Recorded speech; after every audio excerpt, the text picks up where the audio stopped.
next from the Indianapolis Raceway Park. Sprint cars plus all this coming up on tap. Tonight, we'll have a geography lesson. First, from Dover, Delaware, NASCAR's Busch Grand Nationals on the treacherous high banks. Then, the international sedans of IMSA at rustic and scenic and exciting Lime Rock, Connecticut. And finally, the world-renowned, in certain circles, United States Auto Club sprint cars from Indianapolis, where Jeff Gordon, reaching for international heights, tries to win his third of the last four Saturday Night Thunders. Good evening, everyone, and welcome to Saturday Night Thunder. Larry Nuber along with Steve Chassie, Gary Lee in just a couple of seconds. Steve, you know, we've been racing sprint cars here for over 40 years, and yet every year, somehow, they seem to go faster. They do. The evolution continues on these race cars. They get lighter. The tires get better. Tonight, Jeff Gordon ran a 20.268, the first time anyone's qualified at over 121 miles an hour. Not only 121 miles an hour, but it's the first time that anyone has also eclipsed a record in recent times by more than a quarter of a second. It equates to basically a quantum leap in qualifying here at IRP.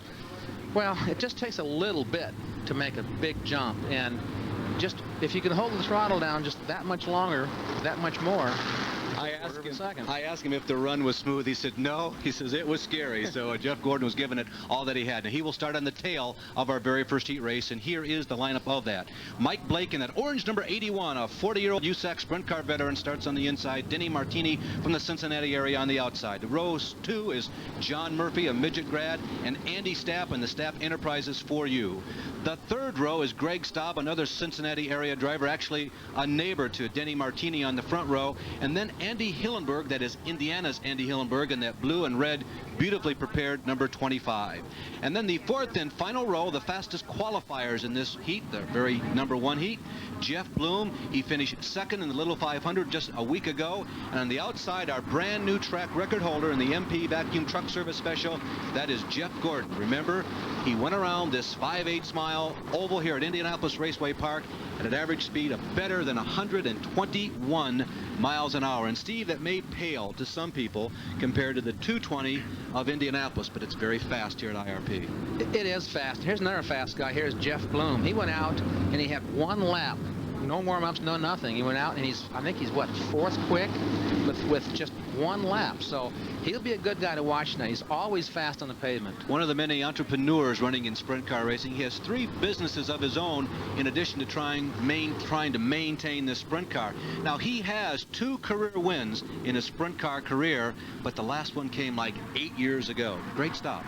Greg Staub, another guy, I've been racing with him for many years, started in the midget and has come to the sprint cars, and last year won a sprint car race here at Raceway Park. His best finish so far this season has been a 4th at Eldora, at rocket fast high-banked half-mile dirt over in Western Ohio. Now we are anticipating green flag this time around. Mike Blake is bringing the inside row around. Denny Martini looks real anxious. A lot of scrambling up front. Now the green flag will flutter, but if the starter deems that that was not a fair start, the yellow flag will come out. And we have a yellow, Steve? Yes, it's a yellow-red. It's a restart flag. That was too rough of a start because the pole center is supposed to set the pace for the race. And when the pole center didn't pick the throttle up, the outside car shouldn't have either. It is the job of the man bringing that inside row around to set the pace. He is the one who has the option of determining the exact speed. So Mike Blake in that orange number 81 on the right-hand side of your screen there, he is the man. On the outside is Denny Martini. Denny is a dirt track veteran, Steve, and he was a little anxious. Well, the outside front row, Denny, he just gassed it coming off the corner, and Mike wasn't, he was going to come down for a slow start, apparently, and he just didn't gas it. Yeah, look where Mike was. Mike was already in 8th position, but he knew that that was going to be an aborted start. So we're trying to stack him up for the second time. The field rumbles out of turn number 4, looking upwards to the flagman. Now Mike Blake gets a jump this time. Let's see how this is played. Greg Staub smokes the tires. The outside row gets a little better shot as the green flag drops. Does the yellow flag come out? Back out once again. Backing out one more time, out the throttle, all the cars going down the back straightaway. There's Andy Stapp. Andy's saying, gee, I think the yellow flag is out. Well, you know, sometimes you don't see that yellow light, and you're still gassing. All right, now here's what it'll look like this time. You see Mike Blake getting the jump on the inside this time. he got a good jump on the inside. The outside, Denny just didn't have, I guess the car wouldn't stick good enough for some reason. Couldn't stay with him. Maybe the third time will be a charm. Now, here's the situation. Mike Blake has been driving sprint cars for about 10, 12 years here in the Indianapolis area, a lot of it on pavement. Denny Martini is a dirt specialist primarily. He was the track champion at Lawrenceburg a year ago. Dirt starts are not different than these. This is a test on who has the best nerves here. They've each tested each other at one time. Now we'll see if they're both going to go for it wide open, or if one is going to go slow on the pole, and see what happens on the outside. So far it's been a tie score, but no start. Now the front row looks good. The rest of the field is a little ragged. The green flag is out. That, I think, was the closest one we've had so far. Let's see how this is handled. Denny Martini has the lead going through turns number 1 and turn number 2. Mike Blake follows suit into second position, and from third on back, they're scrambled. Gordon put in a move on the inside. He come up behind Andy's staff, and it kind of slowed him down. Andy's got a little push problem, which a lot of guys are having tonight. The top 4 cars move on to the main event. So yeah, a win here would be pleasurable for your evening, a nice way to start, but only the first 4 really is necessary for you to finish. He knows how to run this place on the outside, and he can drive by on the outside of these guys as long as they give him a little room, but they're turned down to the bottom, and this thing's stuck like glue. He is just gone all of a sudden. Boy, that race car really looks superior to everyone else. Jeff Gordon easily slides into the second position. He sets his sights now on Denny Martini, who's doing an excellent job. Denny has not had that many chances on pavement. Denny's doing a great job. He's running pretty smooth, but watch how fast this gap goes away, because you can see that Jeff he runs a lot more throttle in the corner than most guys. He picks it up a lot sooner because the car is working so good. 3 of 8 laps are down now for Jeff Gordon as we take a look at this 18-year-old from nearby Pittsboro, Indiana, by way of Vallejo, California. He moves in on Martini. Now, Denny gets loose coming out of turn number 4, so Jeffrey steps back a second and says, all right, you're going to give me the inside lane. Denny hears him, tries to move down, and that time he stays him off. He's doing a heck of a job for not running this place. It's really tough to get on the right track here. Here's what the 4th position looks like, or at least the race 4th position. That blue and white car moving on the inside is Jeff Bloom. Now, given his experience and the way he qualified tonight, you would expect Jeffrey to be up there. Right now, Andy Hillenberg, dirt tracks on the inside, and the blue and red number 25, the orange car holding on. That's Mike Blake.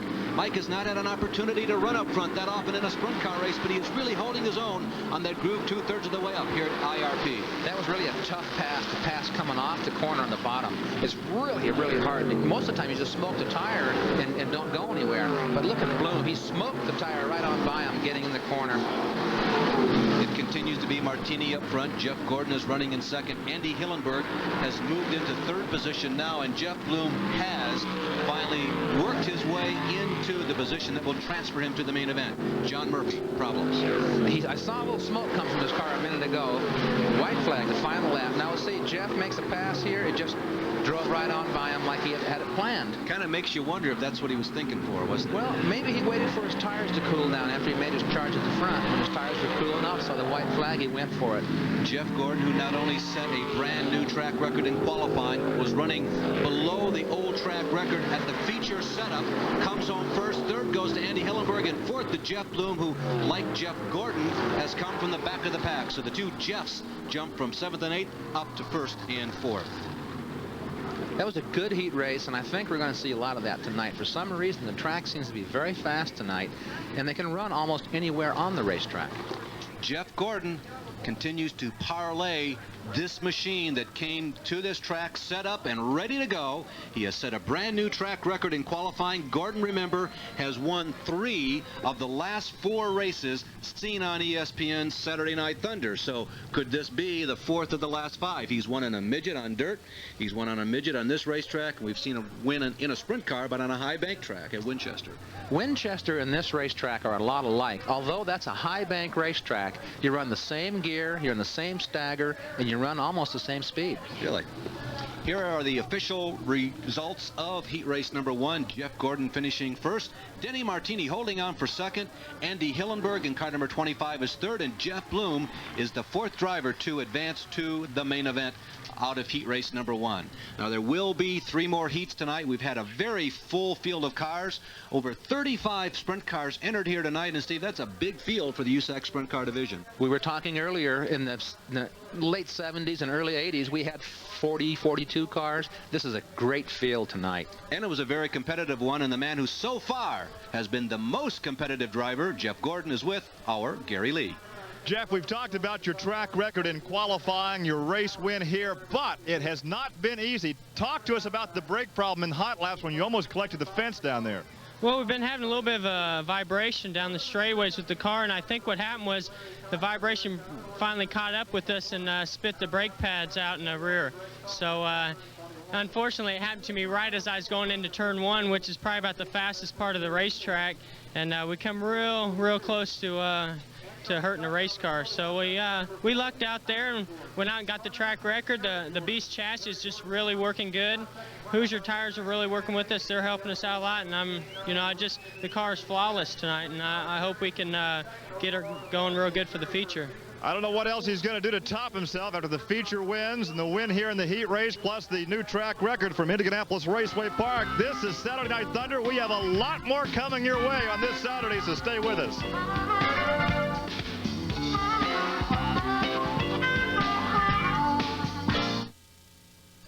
To make wrenching fast and easy, you can either do this, or get this, the Skill Wrench Cordless Power Wrench. It's revolutionary. Sometimes, diarrhea can feel like a storm, raging in your body. When it strikes, you want the one that coats. Maximum Strength Pepto-Bismol. It coats, it calms, it comforts. How fast and portable are Wagner's new cordless power painting systems? Just watch. The new cordless power roller automatically pumps paint to cover quickly and easily, with no runs or drips. The new cordless power brush is perfect for trimming any job, big or small. There's no better way to finish a job with flying colors. Anywhere. Cordless power painting from Wagner. Not just a whole lot faster, a whole lot better.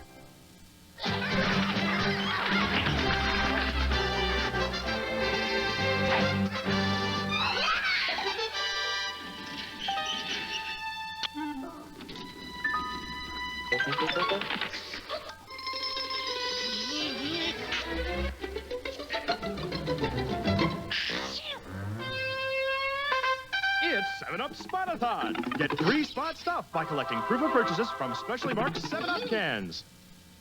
Back of a back can't be beat with baseball 4 nights a week. Major League under the lights, ESPN baseball tonight. Tuesday, Friday, doubleheader. Wednesday, nothing better. Catch it Sunday, watch the fun. Sunday night, home run. The Blue Jays face the Brewers on Sunday Night Baseball, live at 8 Eastern on ESPN. Baseball tonight. Saturday Night Thunder is brought to you by Quaker State. The Big Q is One Tough Motor Oil. By Firestone, tires that meet the test. And by Budweiser, Beechwood Age for that clean, crisp taste. This Bud's for you. We'll be back with a lot more from IRP, but next let's go to Dover, Delaware for the Busch Grand National cars. Now remember that frightening crash Michael Waltrip was in a couple weeks ago? Remember that as you watch this. Well, thank you, Larry Newber. We are here in the majestic farm country of the Delmarva Peninsula, Dover, Delaware, side of Dover Downs International Speedway. Today's Budweiser 200 Busch Grand National Series race. It is a breezy day, but a beautiful afternoon here. Temperatures 80 degrees, literally no chance of rain, as these drivers will attack the Monster Mile. Yes, a 1 mile racetrack, 9 degrees of banking in the front and back stretch, 24 degrees in the turns, and the qualifying speed over 143 miles an hour for our pole sitter, Bobby Labonte. Should be a great race. I'm Jerry Punch, and we'll have Ned Jarrett and Benny Parsons joining us here as we get set for the green flag.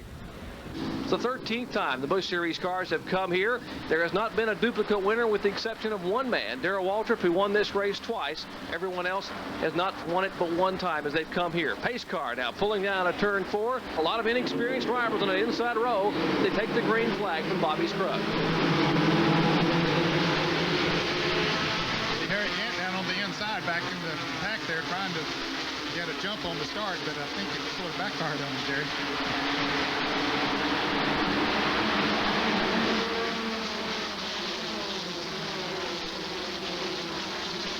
Tommy Ellis picking up where he left off in practice, showing the way.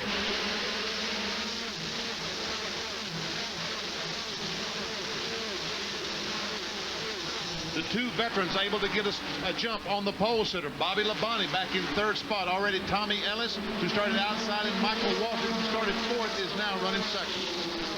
Now, Tommy Ellis had an awfully good run at Charlotte Motor Speedway last week. He was the highest finishing regular Busch Grand National driver. Finished in 5th place down there, led that race for quite a while. Felt that he had a good shot at winning until he had a mechanical problem. The tail shaft on his transmission broke, losing some grease, and that slowed him a little bit. Darrell Waltrip having a problem with his car number 17. It looks like he might be headed to the pits. Darrell has been sort of backpedaling through the field, and indeed is coming into the pits. He's going behind the wall, Ned. That means he's out for the day. Eddie Jones and the crew now walking around the car. That's a brand new race car that Mike Laughlin had built for Darrell Waltrip, who's the only driver to win here twice at Dover, Delaware. Waltrip having won Busch Series competition here at Dover years ago, back in the early days of the tour. Waltrip picking up wins back in 85 and 86. Here's a battle for second place. Bobby Labonte has caught up to Michael Waltrip. He had dropped back more than a second behind Michael Waltrip. That is for second position. You can see Tommy Ellis on the left of your screen out front. But now, young Bobby Labonte in the Penrose Sausage Oldsmobile making a bid on Michael Waltrip. He has impressed people all year long, and the first person to him yesterday after he qualified and set the pole time here was older brother Terry Labonte. He came up and took his hand and said, "I'm buying dinner tonight, little brother." Bobby Labonte, remember last time we saw him run so well at Darlington on our ESPN coverage, he finished second down there in this same race car. There goes Jimmy Hensley by the Chuck Bound automobile, and Bound, the point leader, seems to be a little bit off the pace.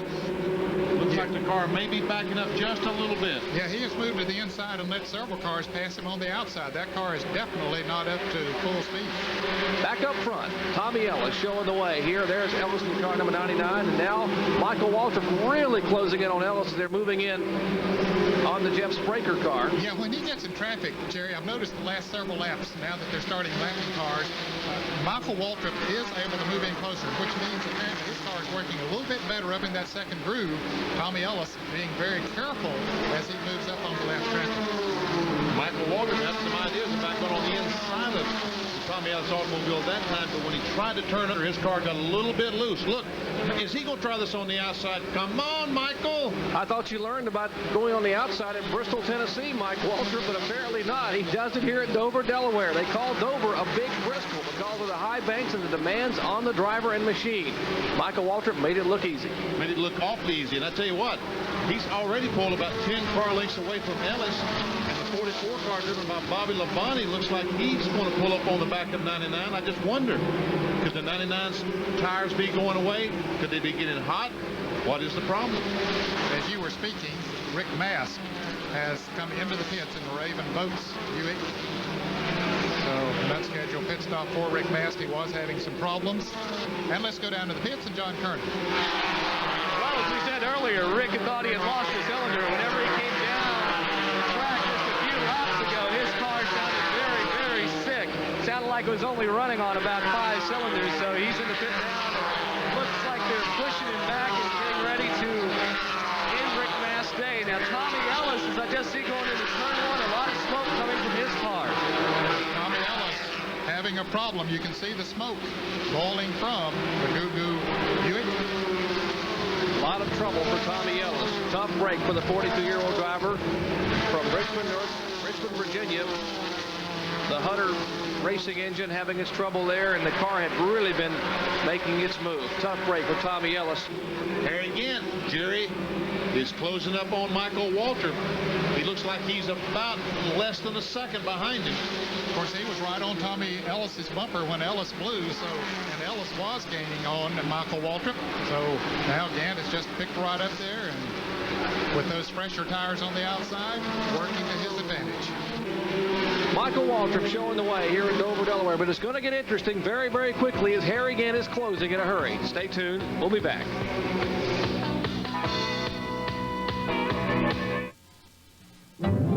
Calico Jack's is back and better than ever, and nobody but nobody parties like Calico Jack's. The nights are getting warmer, and things are heating up at Calico Jack's Tiki Beach Club with full food and drink service on the patio, or step inside to 154 feet of the largest raw bar in the Tampa Bay area. Enjoy our stuffed Maine lobster, perfectly cooked prime rib, or the rib and lobster combo. Whether it's dining, dancing, or a good time with friends, nobody but nobody parties like Calico Jack's. At Courtesy in Tampa, there is no bull. Our prices are full delivered prices. All you add is tax and tag. $59.95 buys your choice. New air-conditioned 90 Hyundai XLs or new 90 Mitsubishi Mighty Max pickups. Courtesy's no bull price. Just $59.95. After $588 down, cash or trade, pay only $119.59 a month. Not a lease. You own it. No bull. Courtesy on the corner of Hillsborough and Dale Mabry, Tampa. Open till midnight, 7 days a week. Back at Dover Downs International Speedway, the Monster Mile hosting Busch Series competition today as we approach the halfway point. 22-year-old South Boston, Virginia driver Jeff Burton erupts an engine in his Buick, the Armor Meats car prepared by Sam Ard. Getting in that oil from Burton's engine is Davey Johnson, the rookie driver from nearby Imperial, Pennsylvania. He will also spin his car to try to avoid any other contact. All the leaders make their way to pit road. Harry Gant, of course, Michael Waltrip in the cars, and Gant's crew getting great pit work gets him back on the speedway in front of Michael Waltrip. So they begin the pursuit once again, but again it's problems for another driver, rookie competitor Joe Nemechek. Erupts an engine in his car prepared by Donnie Allison, and the young Lakeland, Florida driver, former All-Pro rookie and champion on the short track series, has to put that car behind the wall. Back to green flag action. This time, Ernie Irvin shows the way. He did not pit earlier and try to keep that Charlie Henderson-owned Buchanan Oldsmobile out front, but he is passed eventually by Michael Waltrip, one of the early leaders. Ernie Irvin trying to bring his car back to the outside in turn two. Waltrip pins him to the outside. They come into contact. Irvin's car slams the wall. That is the Steve Grissom car number 31, the Big Mama Meat Stacks car that spins around, and the hood comes off of Ernie Irvin's car. The hood now in the air will contact the front of the car number 63. That's a Chuck Bound machine. Heavy damage now on Ernie Irvin's car, and Chuck Bound has the hood stuck in the front grille of his Pontiac. The Nescafe Pontiac, our current Busch Series point leader, has serious troubles here at Dover, Delaware. And following pit stops, who's back up front again? You guessed it, Michael Waltrip. Great pit work here by the Country Time Kool-Aid Pontiac crew. And they have Mike Waltrip back up front. Harry Gant is in hot pursuit. Waltrip seems to be the strong horse here in the late laps at Dover, Delaware. Now, Jerry, none of the front runners pitted on this costume. Of course, Steve Grissom did, and Chuck Bound, as a result of the problems they had in being involved in that wreck. But evidently, Waltrip and Gant, Mark Martin, all happy with the tires they have on and ready to go for the run to the end. Well, fuel shouldn't be a problem. They've all pitted past the halfway point there with fuel, and they all have the tires they can go with. And Michael Waltrip, you said earlier, Ned, Michael Waltrip's Pontiac was so strong. The Mike Fryer engine in that car prepared by Ronnie Silver is really pulling him by 3 or 4 car lengths. And it looks like Martin, as you see a little smoke, I believe, from that Ford. He had lost a cylinder. I believe he's lost more than a cylinder now. Going high, and a lot of smoke coming from the car now. He's just moved high on the racetrack, let the traffic go by, and he'll try to get it down into the pits. You know, Mike was complimenting Don Kowalski last night. I mean, they have worked so hard trying to put this Ford V6 program together, and Kowalski, they've won races with under-horsepowered cars because of the handling, but it gives up the ghost here today. The Bill Davis car heads down pit road, and Mark Martin will head back toward the garage area. Look at this. Oh, I thought that was Labonte. I thought Labonte was on the outside of Harry Gant. But that was the outside of Robert Presley trying to put him another lap down to the third place automobile.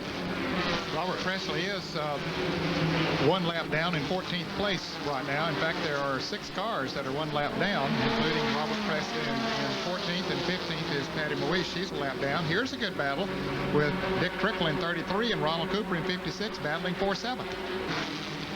Trickle holding the bottom groove there. Ronald Cooper trying to hold him off.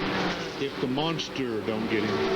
Well, the monster has perhaps gotten the car number 31 of Steve Grissom, who was involved. He was running in 3rd place. It was just black flagged for going too slow out on the racetrack, so they did not get all the repairs needed on that Oldsmobile, the Big Mama car. So now they're checking to see if they can make other repairs, get him back out there. Tough break for this young man because he had moved up, was running a solid 3rd when he was taken out of the race, not of his own doing. That's Steve Grissom, the car owned by his dad, Wayne Grissom, and of course Steve Bird and the crew working on the car. And trouble going into turn 3. Big trouble. Patty Mawish, Dave Resendez in car number 79. That's Patty Mawish in car number 45. See other cars going by on the outside. There is a wheel flying around there, like a wheel fell off one of these automobiles. Heavy contact in turn 3. Patty Mawish's Buick has come to rest there. That's the car number 45, the 79 of Dave Resendez. Let's take a look and see exactly what happened. Here we see Resendez and Patty Mawish going down the back straightaway. And guess what? They make contact. Yeah, Resendez started to turn to go into the 3rd turn. Patty Mawish trying to make the pass going in there. That's Tom Peck going by on the outside in the blue car. And Mawish spins down on the inside, comes back up into the path of, I beg your pardon, it was the other way around. It was Resendez spinning down and then coming back up into the 45 car of Patty Mawish, and both of them high on the racetrack into the outside retaining wall. Heavy contact. Patty Mawish's Buick has heavy front end damage, while there's rear end damage to the car number 79 of Dave Resendez. We are under caution here for the 5th time today at Dover, Delaware, and the monster continues to gobble them up here in Busch Series Racing. Stay tuned. A lot of action yet to come. We'll be back.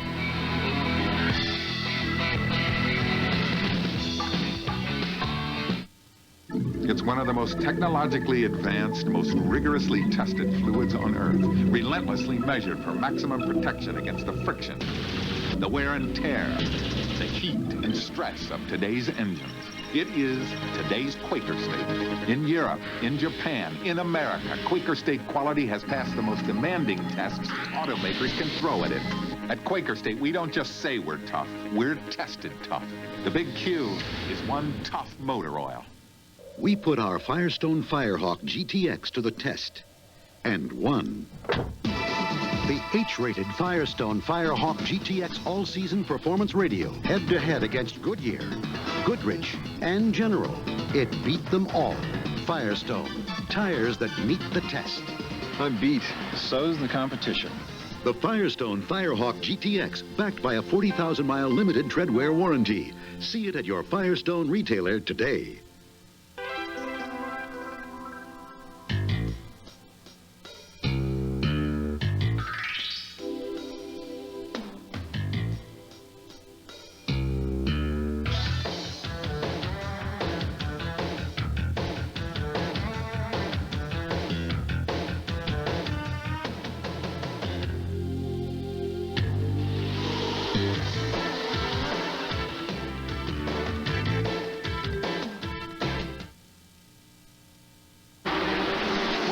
To Green Flag Racing here in Dover, Delaware, and Harry Gant is now trying to reel in Michael Waltrip. It is Waltrip, Gant, and then Labonte, the top 3 cars. And running in 4th place now is Tom Peck. And, well, now they're splashing Dick Trickle up there in that position. He thought it went around Tom Peck, but I don't think that's the situation. I think the car number 56 of Ronald Cooper is up there in the top 5. But the top 2 are Michael Waltrip and Harry Gant, and not far behind them is the car number 44 of Bobby Labonte.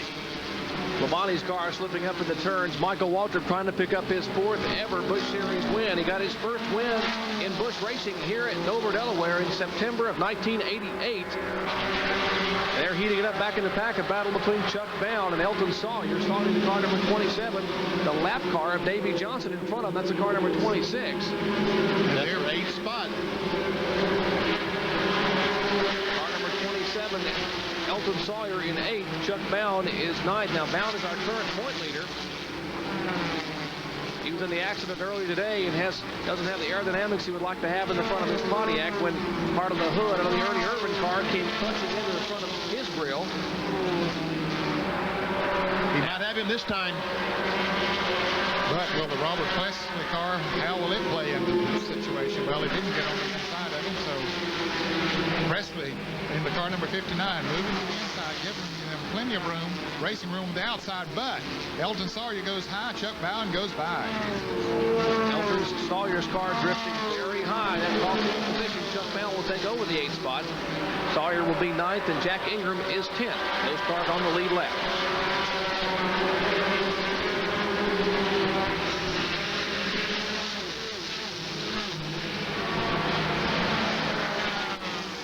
Up front, Michael Waltrip, meanwhile, trying to hold off here again in about a 4-car length separation now. Gant makes it 3 car lengths coming out of turn 4. Gant seems to be able to close coming out of 4, but when it goes into turn 1 and dive on the bottom of the racetrack, Michael's car just hugs that bottom line. He comes off the second corner. Michael Waltrip's car awfully good. Maybe that's one reason that he did not realize Ernie would be on the outside because he got off that corner so well. Once again, we're back in turn 4. This is where Harry Gant's been gaining. Let's see if he can this time. Once again, he seems to close up. Jerry, you're right. Coming off this corner. 5 laps to go. Just 5 more, Harry. Time to get going. Harry Gant, who owns the qualifying record here at Dover, Delaware, would like to pick up that Busch Series win here, but Michael Waltrip is being very, very tough. And now it looks like Bobby Labonte is beginning to close a little bit on him again. You can see him come into the picture there. When they come off at turn 4, Labonte is closing in a little. And Harry Gant has closed up. He's just 1 car length behind Michael Waltrip. Well, the last Busch Grand National race a week ago today at Charlotte, North Carolina, it was a photo finish between Dick Trickle and Dale Jerry. Battle back for 5th and 6th. That is a Ronald Cooper, Tommy Houston battle. Those cars battling for the 5th spot. Houston was way behind Ronald Cooper when he passed Dick Trickle and has run him down now, trying to get in the top 5. Back up front, the fans are on their feet. Laps are winding down. Harry Gant now closes to make it 3 car lengths, trying to pull it to 2 car lengths in the backstretch. It'll be 2 laps to go this time by. Michael Waltrip trying to repeat where he won his first ever Busch Series race, coming to turn 3 and 4. And Gant is on the bottom of the racetrack. A car length separation out of turn 4.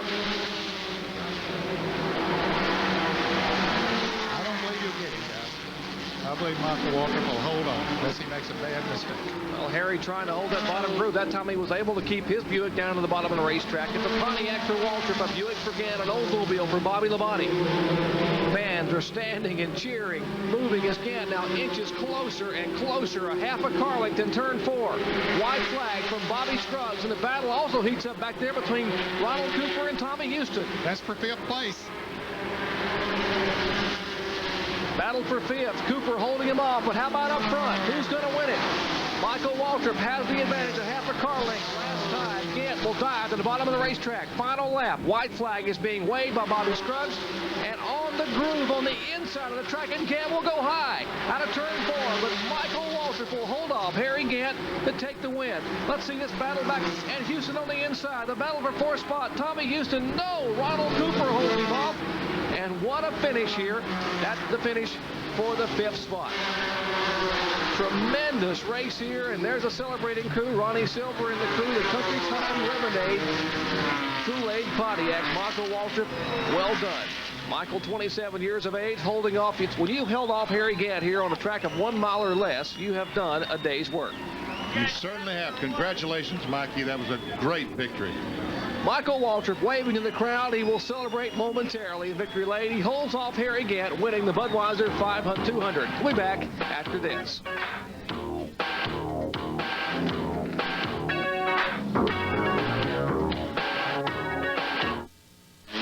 This is how a racetrack looks when you're on a Yamaha FZR. And this is how it looks when you're on something else. See why winning on the track results in some of the most advanced motorcycles on the street. Yamaha. Nothing beats it. Nothing beats it. Nothing beats it. The one and only. Nothing beats it. The clean, the crisp, the cold. The king of beers. Nothing beats the bud.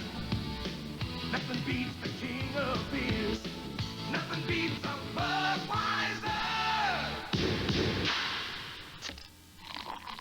Nothing beats a Bud. Just how easy can your Yamaha dealer put you on a new Yamaha? That easy. Can-do financing for a limited time only at your local Yamaha dealer.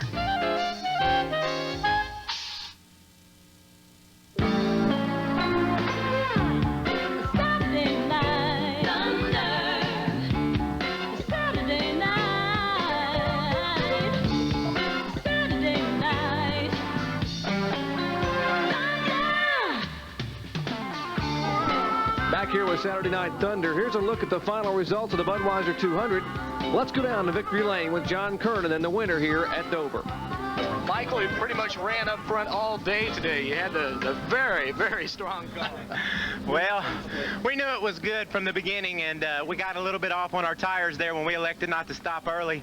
But I knew the way I was beating them that once we got the right tires, we were going to be hard to beat. I want to say thank you to a lot of people, Ronnie Silver, all the guys that work on this car. They do a super job. Chuck Ryder and Low Terry, my owners, Kool-Aid and Country Time. This is the little same color car that we crashed in Bristol, and we're putting them right back on the right track here in Dover. Say I'm sorry to Ernie. Hit some slick stuff coming off too, and just got into him a little bit, and I guess I got him in the wall, and I hate it, but I guess that's part of it. I'm just real pleased for everybody involved. Michael Waltrip rightfully celebrating in victory lane, picking up his 4th career Busch Series win by holding off the challenge of Harry Gant. What a great race here, the Budweiser 200 and Busch Series competition. And now let's go back to more Saturday Night Thunder racing action.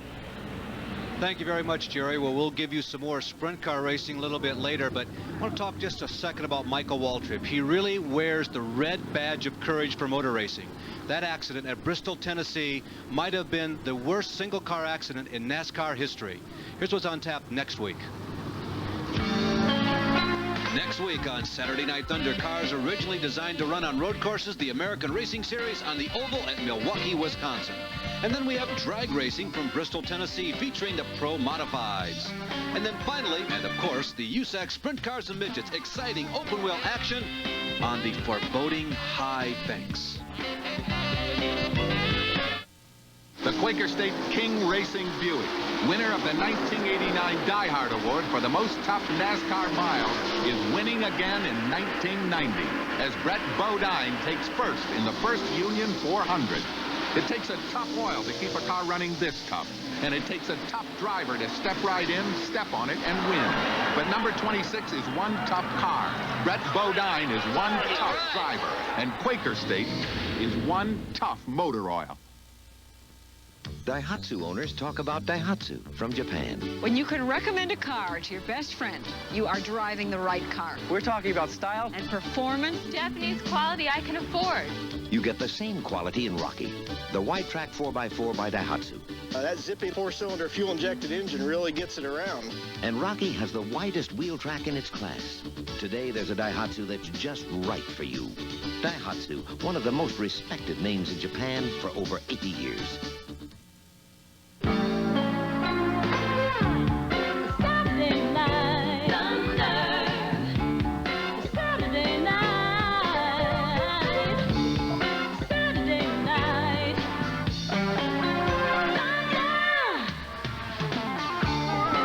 The 4th qualifying heat here at IRP is underway right now, live behind us. We'll show you the highlights of that in just a moment. Rich Vogler is winning this one, Steve, but I think that the hallmark of the races tonight, they have been very competitive, close, and gotta say, scary, too. Some scariness in it. They're running so hard. This place is so fast, and tonight it seems to be the heat's not bothering these guys. They're going faster than normal, and they're driving harder than normal. We've seen some pretty hairy slides. It is a warmer night than usual, although we are getting to the point of midsummer here in Indianapolis. But I am just amazed at these race drivers. You think that you've seen the ultimate in a season of hard driving, and every year some more new names begin to surface, and they drive just as hard. We saw a move tonight by young Roy Carruthers that kind of frightened you and me up here. It was a move that I'm sure he didn't plan, but it was just a youth and exuberance. Not having the experience, drove in a little hard, got sideways and smoked the tires up, and I'm sure got Mark Alderson's heart started, I'm sure. It really did, and Mark had a wild slide just moments later down the front straightaway. Here at Indianapolis Raceway Park, as with all pavement tracks, horsepower, yes, makes a big difference. But on some pavement tracks, if you have significantly more horsepower than the guy in front of you, it's easy to pass.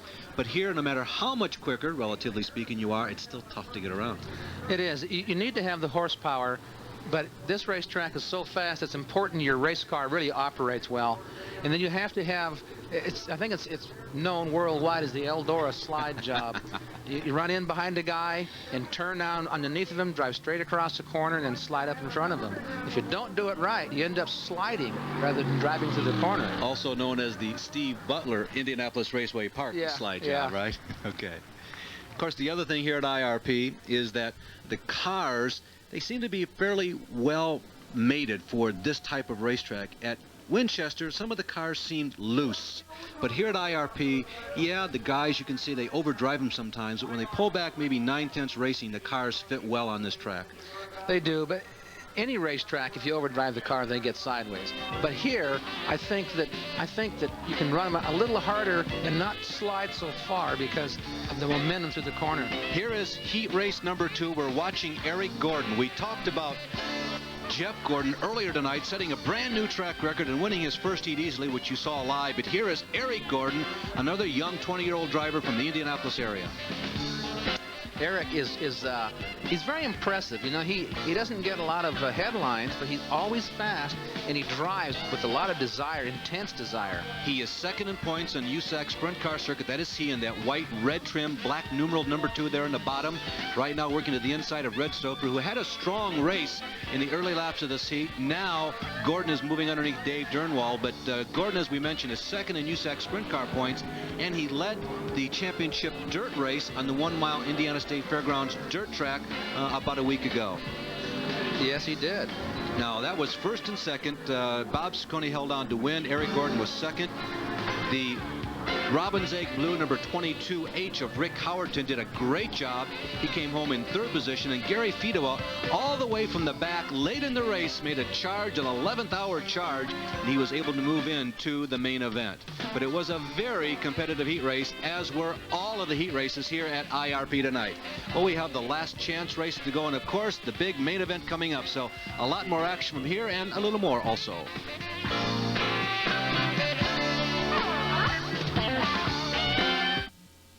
When people get spring fever, the new sweepstakes from Honor, they'll find any excuse to use their Honor card.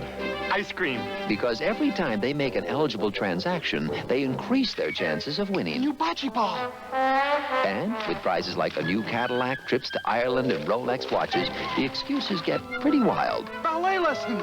Yes! Catch Honor Spring Fever through June 30th. Any excuse will do. Paper shredder. I need a paper shredder. You've seen the rest. Now see the best. Athletic Clubs of America. Are you dissatisfied with your current health club? Is there something growing in the corner of the room and you're not quite sure what it is? Well, at Athletic Clubs of America, you have an alternative. We're now offering 30% off of any membership. Just simply show a proof of membership at any other local health club and get 30% off our total cost. 30% off for a limited time only. Stop in at the corner of Providence and Lumsden or call 654-6568. Excitement on NASCAR's toughest road course. See the Banquet Frozen Foods 300 from Sears Point and you could win a new car. Live Sunday afternoon at 3 Eastern on ESPN.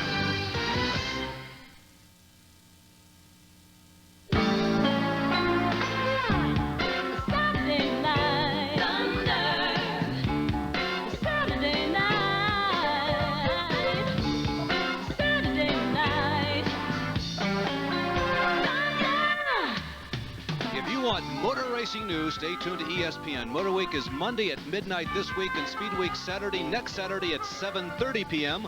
One of the preludes to Saturday Night Thunder. But the two most world-renowned motor racing magazine shows, we feel, on ESPN. Well, you've seen cars without fenders. Let's see some more with fenders. We're going to go to Lime Rock Park, Connecticut for some IMSA International Sedan Racing. Thank you, Larry. Hello again, everyone, and welcome to Lime Rock Park. I'm Bob Barsha, along with the ESPN road racing analyst David Hobbs. IMSA's International Sedans are exciting race cars, commercially available cars modified for racing. There's a tremendous diversity of cars out here, David, and it should be a good one. There's a tremendous diversity of cars, but the rules have been so equalized that we have no idea who's going to win this race, and they're always very close. And in fact, the championship is only being led at the moment by 3 points. There have been 3 different winners in the first 3 races of the year. Let's take a look at the way they'll line up for today's race. On the pole, the 2-time series champ and runner-up last year, Parker Johnstone from Novato, California, in an Acura Integra. Next to him, fellow Californian and team owner Doug Peterson. On row 2 will be Garth Ullum, the series points leader in an Eagle Talon TSI, next to Scott Hare from Peoria, Illinois, in an Oldsmobile. Row 3 will be John Norris in a Mitsubishi Eclipse, a 4-wheel drive car, next to Pepe Pombo's Nissan 240SX.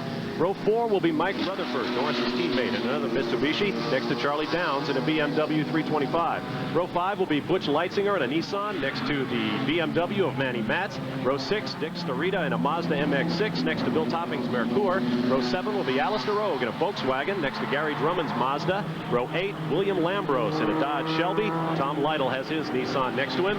Row 9 will be Doug Wallace in a Nissan 200SX, next to the Dodge Shelby of Gary Summers. Weather conditions here at Lime Rock today, absolutely beautiful. We have a blue sky with a few high fluffy clouds, temperature 72 degrees, clear, winds calm, no chance of rain. It is an absolutely beautiful day in the Berkshire Hills and a great day to go racing. Off the turn they come. Parker Johnstone from Novato, California in an Acura Integra. Next to him, the identical car of Doug Peterson. Johnstone second in the series last year. They will have some kind of team orders in effect as they reach the first corner. You can depend on that. Johnstone said it at the start of the race. They expect contact throughout. IMSA starter Jim Sidley waves the green flag. We are underway, and quickly the Acuras fall in line. Peterson protecting the back of Johnston as he takes the line to the right of your screen into turn 1, and off they go. It's like one of the talents off the track. Everybody off the track in turn 1. Big dust cloud for the guys at the back of the pack here, but everybody seemed to get through there pretty cleanly. I think that was Garth Ullum that put a wheel over the edge on the inside there, locking up badly there. And Pepe Pombo in the yellow Nissan number 44 tried to look there under Garth Ullum, but it wasn't going to work. Is an all-wheel drive car going to be good on this circuit as you take a look from the in-car camera of Parker Johnstone? Well, I would think that around here the all drive would probably help just a little bit, but on such a perfect day as this, if it was a little bit damp, of course, it would just make an incredible difference. But today, it won't be quite such an advantage. And they do just lose a little bit on some of these long corners in driving all 4 wheels. This is Parker Johnstone, visor up on his helmet as he completes the first lap. Under the bridge, and he dips. Topography, a big part of racing at Lime Rock. You go uphill and down. It is short as the right rear wheel comes up off the ground. Remember, these are essentially stock cars modified for racing. Big dust cloud as somebody gets it off there in the final corner. But it is Acura's 1-2 as they complete the first lap. Parker Johnstone followed by his teammate Doug Peterson and the 80 of Scott Hare in the Oldsmobile. And right behind them with Garth Ullum locked up going into Big Bend there. Tremendous amount of smoke off his rear wheels. He's just got to flat spotted those badly, which is going to give him a lot of vibrations now on. Very aggressively is Garth Ullum driving, who won in the debut of that car at Road Atlanta. And of course at the moment is leading the championship by only 3 points. However, it's a very close run between him and Doug Peterson. Doug Peterson at the moment running second in one of those Acura Integras. There's a good look at Garth. Uphill they come and into the chicane that was added to this Lime Rock circuit last year after too many cars came up that hill and took all 4 wheels off the ground. We had quite a few rotations there. The worst of all being, I suppose, Elliot Forbes Robinson in the Nissan had a huge... John Morton. Remember the crash. That's right. Had a tremendous take-off there. And they had some pictures of people like Derek Bell coming over there with the front wheels 4 feet off the ground and decided, well, maybe we better just slow these guys down here a bit. More than one car has gone into the trees here at Lime Rock. Ullum going down the inside of Hare, and takes it away from him at Big Bend. Great race. Now they've got a left-hander coming up. Ullum takes the advantage. Hare looking around the outside. I don't know if he can do that. Here's Scott. Now he tucks in behind. This is through the S's at Lime Rock Park. And the battle settles down as they head onto the back straight. And as you can see from the sunshine on these cars, an absolutely beautiful day here for racing. Possibly just a little bit warm, but I guess they'd rather have that than rain. We're racing at Lime Rock. Stay with us. We'll be right back. This smile great developing. So is this Kodak Color Watch seal. To get this and this great color, you look for this Color Watch seal. Without this,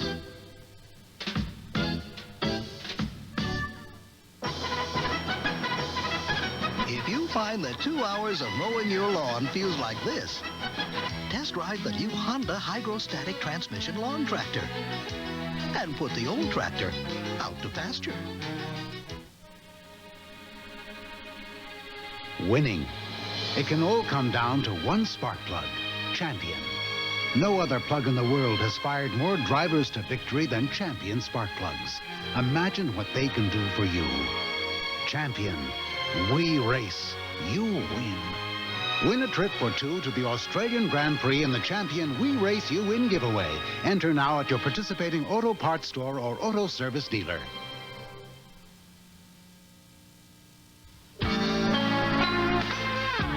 USAC's Thunder and Lightning Division is being brought to you by Quaker State. The Big Q is one top motor oil. By the Kodak Color Watch System. Look for the Color Watch System seal for great film developing. And by Olympic, the family of stain products that protects your home from damage rain can do. Olympic stops the rain. We're back at Lime Rock Park, and you are aboard Parker Johnstone's Acura Integra as he leads the Loop Clutch Challenge for international sedans here at Lime Rock. There's an interesting future, I think, in store for Parker Johnstone. His car owner, Doug Peterson, is involved in an effort to put Honda engines in a prototype sports car to run the big IMSA Camel GT Series. There is the number 15 car of Garth Ullem, presently running in third position, still battling with Scott Hare. And they are half of the front straightaway here at Lime Rock behind the second place car of Doug Peterson, but this has been a good dice all day long for third. Swapped places twice so far. Garth Ullem got around Scott Hare. Scott Hare's got around him again somewhere. And, of course, the position behind them, John Norris, has now got around Pepe Bombo in the Nissan 240X. So that makes your top five: Johnstone, Peterson, Hare, Ullem, and Norris, followed by Pepe Pombo in 6th, Mike Rutherford 7th, Charlie Downs 8th, Butch Leitzinger 9th, and Gary Drummond 10th. There is Pepe Pombo from Georgia. And right in front of him is John Norris. Four-wheel drive car against a two-wheel drive. We've talked about the rules in this series and the shifting of weights from car to car to make the series competition more equal. We asked Parker Johnstone about it, and he believes the New Clutch Challenge rules make the series more competitive and exciting simply because of the rules. Well, we've got a real mix of cars, and because the rules are written so that the cars with a lot of horsepower weigh a lot, conversely, we don't have much horsepower, but we don't weigh much. The problem with the last few races, they dropped the green flag, and pretty much the grids have inverted themselves. So the fast, high horsepower cars pass the slower, well-handling cars. Makes for an incredible race because we go faster in different parts of the track. And he is definitely going fast on every part of the 1.5-mile Lime Rock circuit today. There you see him taking the climbing turn from inside the car. This track, of course, ideally suited to perhaps a little bit less weight. You know, the horsepower here not quite as important as it is at some circuits, although it's always nice to have a little bit of extra horsepower. I tell you, when he exits that west bend there, just clips that little yellow curve. We've had 3 or 4 views of that from the outside camera, as well as the onboard. I mean, he is in exactly the same spot every time, driving with great precision. Front-wheel drive car, of course. And he is about to overtake Bill Topping to put him a lap down. Here comes his teammate, Doug Peterson, in the second Acura Integra. A car that, along with Mazda's factory team, has dominated this Loop Clutch Challenge series in the past couple of years. But as we pointed out at the top of the show, the factory Mazdas are gone, having decided that they would not be competitive under the weight rules as they presently exist. There is the number 80 car, the white car in the center of your picture. That is the third place car of Scott Hare. Overtaking Alistair Ogue in the Volkswagen GTI. And I think that Scott Hare is, well, certainly was until that little overtaking. I think he's gaining ground. I think he's definitely making up ground on Doug Peterson, and that could be a battle unless Peterson is holding back, just blocking for his teammate. Because we have got quite a bit of this race left yet, so he's got plenty of time to mount the challenge. Like most of the cars in the series, Parker Johnstone's Acura, as well as the number 90 car John Norris here, make about 200 horsepower, weigh about 2,000 pounds. and they will get up to some pretty good speeds. Our leader is lapping at about 86 miles an hour right now on the average. Let's get down to the pit lane for a comment from Rick DeBrule. Well, Bob, we've got a little insight into John Norris' situation and a little insight into the four-wheel drive situation here on the track. Dave Wolin is the crew chief and team owner. John Norris actually has a problem right now. Yeah, we appear to have lost the clutch. I don't know exactly what happened, but he's not using it anymore. And it's costing about a second a lap right now. You said this is not a four-wheel drive track. Why not? No, this is a momentum track. These big, fast corners don't offer any advantage to all-wheel drive. We really need to have tight corners where we can jump off the corner and get a little better grip than a two-wheel drive car. Here, you just have to have a light car that sticks and gets around these corners without having to lift. You pray for a little rain sometime during the season. Well, we opted to use the all-wheel drive cars this year with the idea that it was going to rain somewhere. But it hasn't happened yet. Dave Wolin, the team owner for John Norris. And John Norris really can't afford to have a bad race right here. He is presently 4th in points behind Garth Ullum, Doug Peterson, and Parker Johnstone. He is 10 points behind Johnstone for 3rd, and Johnstone is leading the race right now. So John Norris really has a problem here today at Lime Rock. 28-year-old Parker Johnstone, professional race driver from Novato, California, leads this race. And unless someone can close up on him, looks like he has things pretty well in hand here at Lime Rock.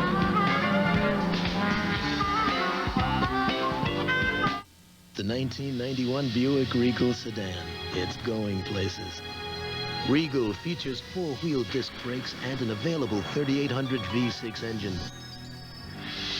Leather seating areas, concert sound, and anti-lock brakes are also available. Regal is going places in comfort with the spaciousness and Buick quality that gives its competitors fits. The new world-class 4-door Regal from Buick, the new symbol for quality in America and beyond.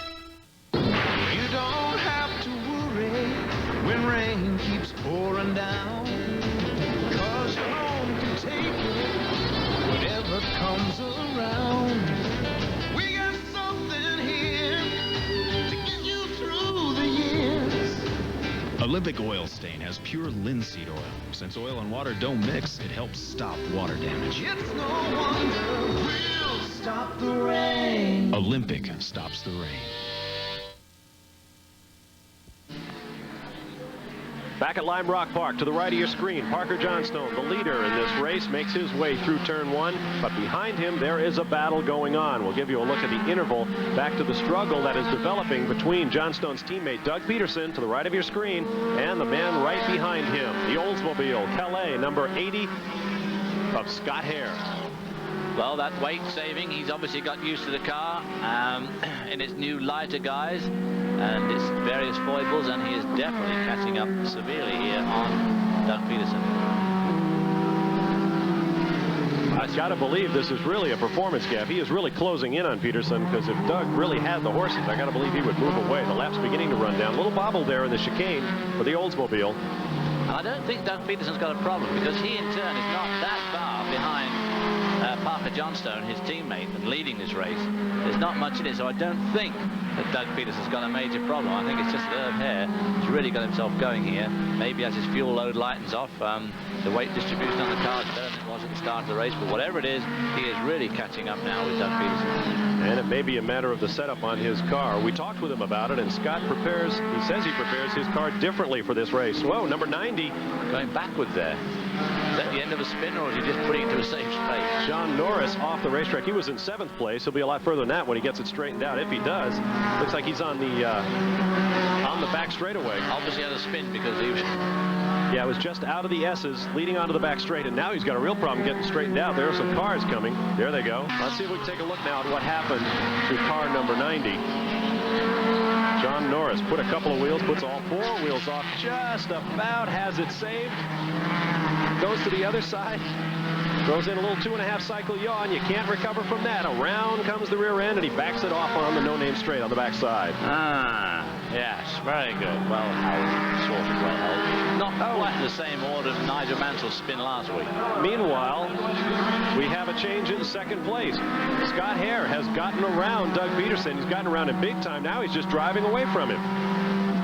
Well, maybe Doug Peterson does have a problem. The thing now is, of course, how much ground can Scott Hare catch up on the lead at number 49. There we've seen him going for the chicane. Scott Hare, the better. Here we see him coming up. We don't want you to miss anything. This is at the end of the front straightaway. Look at the bouncing. Imagine trying to brake your car on the left-hand side there. Oh, and he takes a little bit of a shortcut and bounds in the air, does Scott Hare. Down the diving turn. Let's see if Hare takes a bonsai move here to the inside. He's going to try to catch 2 cars in one swell swoop here. Gets one of them. Gets right out into the 27 of Doug Wallace. But he manages to pull it off. Down the front straight they come. There's the gap. That's the leader to the right of your screen.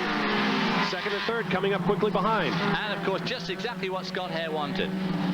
Because as he goes to turn 1, exiting turn 1 is our leader, who is trapped behind some slower cars.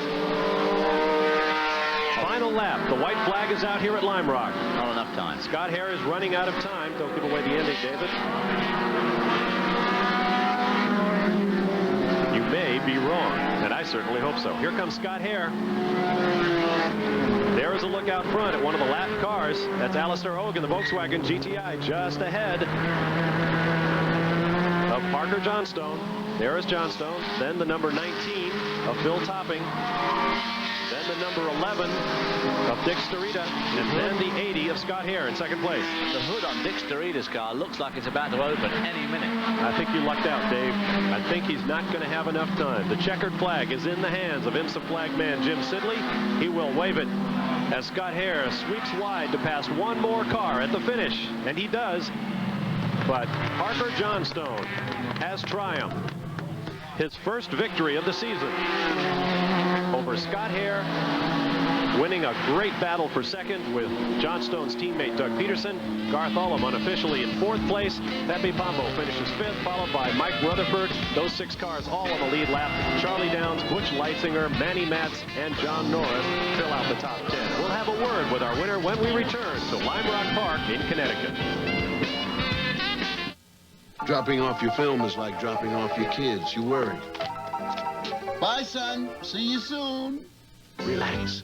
If you see this Kodak color watch seal, they'll get great developing. Thanks, Dad!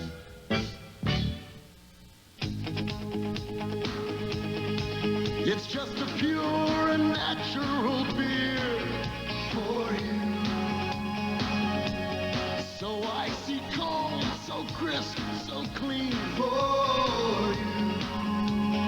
Of all the beers that are cold filtered, only one has that distinctively clean, crisp taste.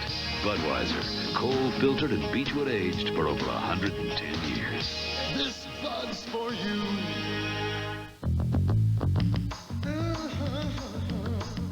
Ooh, yeah. You lift me up. You take me higher. You got me reaching for the top. You got the power. I know together. Introducing the all-new DR and street legal dual sport models from Suzuki. This smile is a sign of great developing. So is this Kodak color watch seal. To get this and this great color, you look for this color watch seal. Without this,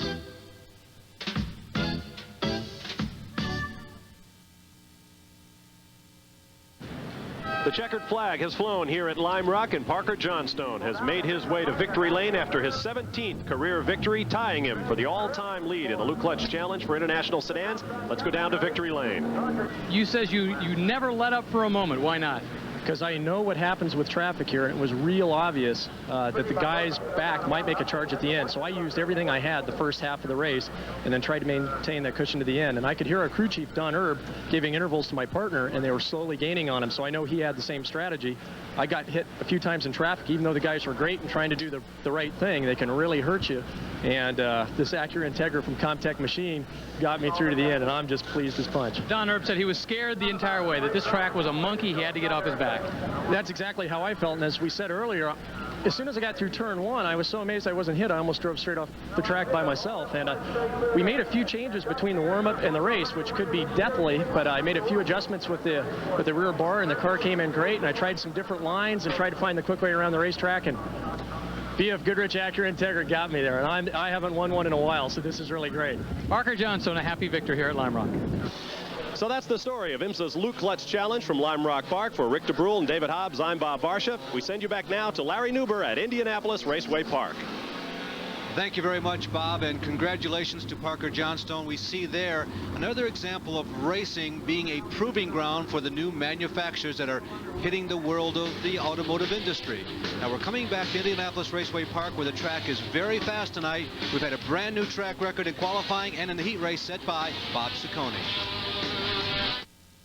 The Italians lust for anything American. So in cars, Tonio Liguori prefers an American one.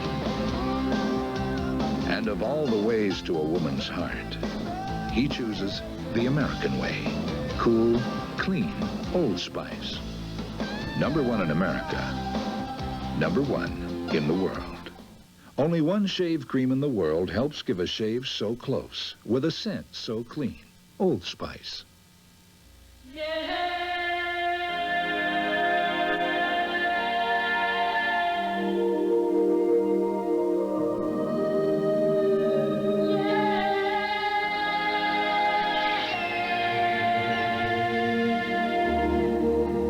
Life's full of simple pleasures, like the comfort of Levi's jeans.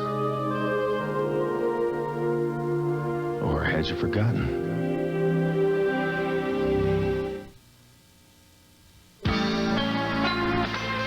Sprint car racing from Indianapolis Raceway Park is being brought to you by Quaker State. The big Q is one top motor oil. By Goodyear Eagle Radials, the best-selling performance radials in the world. And by Levi's 505 and 506 jeans. Let's take a look at the highlights of heats 3 and 4. You're riding with the CarQuest in-car with Steve Butler behind the wheel. You can see it's still the daylight hours, and Butler, who started this race in the middle in 5th position, is picking his way through the field. There he's working to the high side of Jerry Niemeyer, who is a very tough cookie to pass. Jerry runs right in the line, Steve. Does a very good job. He runs right in the line, but he runs not all the way up top and not all the way in the bottom. He runs in the middle, and it's real hard to get by that way. Steve Butler now moves up to the #2 position, and running ahead of him, I believe, is Tom Bigelow, the 52-time sprint car winner, and now Butler drops to the inside of Tom. Butler drove by the inside. Tom had a little trouble. He started slowing up a little bit. Not sure why. Wayne Hammond, who started in 7th position, however, had broken from the pack many laps earlier. He holds on to win. There is Bigelow holding off Don Schilling in his maiden voyage in a sprint car. Schilling gets 4th, and Bigelow is 3rd. Now, here's the official order of finish of heat race #3. Wayne Hammond from the back row, Steve Butler, Tom Bigelow, and Don Schilling. Again, first time ever in a sprint car. Heat race #4 lined up with George McCord on the inside. That red #21 is Roy Carruthers making a big slide into Mark Alderson. You know, it's amazing they both didn't end up in the fence. He slid up and just got enough of Mark to get him in the fence. Then Mark got tangled up, ended up spinning out, not hitting anything, fortunately. It was another car that was involved with Mark. There was no damage to the car that we could tell from that slight wall contact in turn #3. But Rich Vogler watched for him to move in the white red trim #1. Rick, in that lightweight car, goes to the inside, going down the back straightaway, makes a jump into 2nd position as he goes around David Harrison from Tiffin, Ohio, and now he races with Roy Carruthers, whom you saw in that big slide moments ago. And Roy Carruthers, his dad owned race cars that Richie drove for a long time in midgets. Official rundown: Vogler, Carruthers, Greg Staub comes up to finish in 3rd, and Jim Mahoney gets a 4th place. Jim is an outstanding open-wheel driver who's got a lot of experience in midgets and sprint cars. Still looking for victory #1 in his career. We will be back with the last chance race.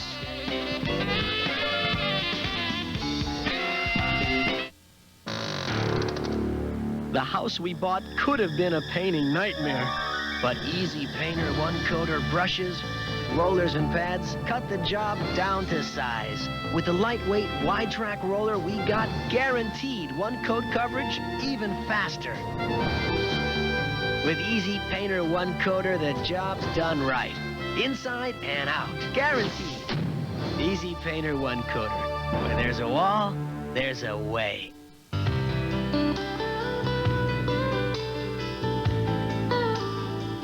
All of these championship-winning drivers have one thing in common: Goodyear Racing Eagles. The race-winning technology that's found in the Goodyear Racing Eagles can also be found in the world's best-selling line of high-performance street tires. Goodyear Eagle Street Radials. The champions know, and it's why we say the best tires in the world have Goodyear written all over them. Red Devil enamel.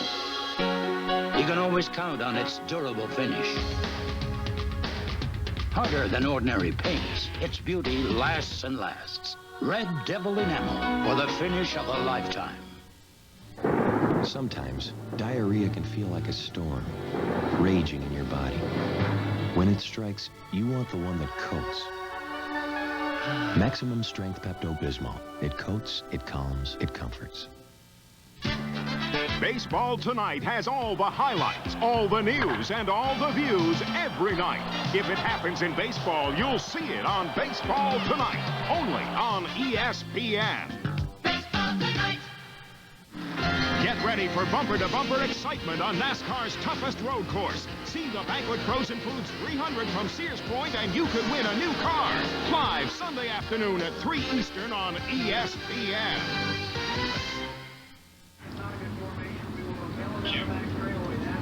Back at Indianapolis Raceway Park, getting all set for the last chance race. We had 36 entries tonight, which means that working your way into the main event through the last chance is very difficult.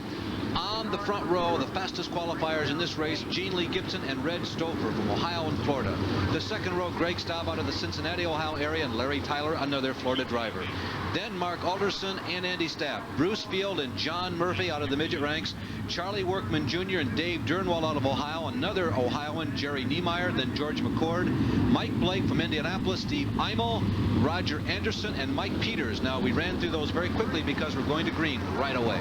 Stapp's crashed, and he won't be in this lineup. So Andy Stapp in the Stapp Enterprises, his driver, his father has been fielding race cars for about 3 decades. He is not in this one. The field roars out of turn number 4. Bill Carey looks him over. I don't think that he was particularly happy, although the green stays out. And moving on the high side, Red Stouffer takes the lead. Now the yellow flag is coming out. See, restart flag is out. The red and yellow diamond restart flag is out.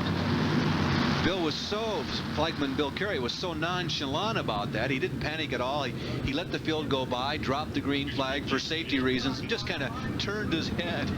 Well, he's done it enough. He knew it wasn't a start, and he had plenty of time to turn the yellow on and get him slowed down for a restart. That is Red Stouffer in a red car, number 21, bolting away from Gene Lee Gibson. And as we commented earlier tonight, it is the responsibility, the privilege of the guy in the inside row to determine the speed of the start. I don't think there's any reason for this happening tonight other than the guys in the outside rows are trying to start the races, and it's the pole starter that's supposed to start the race.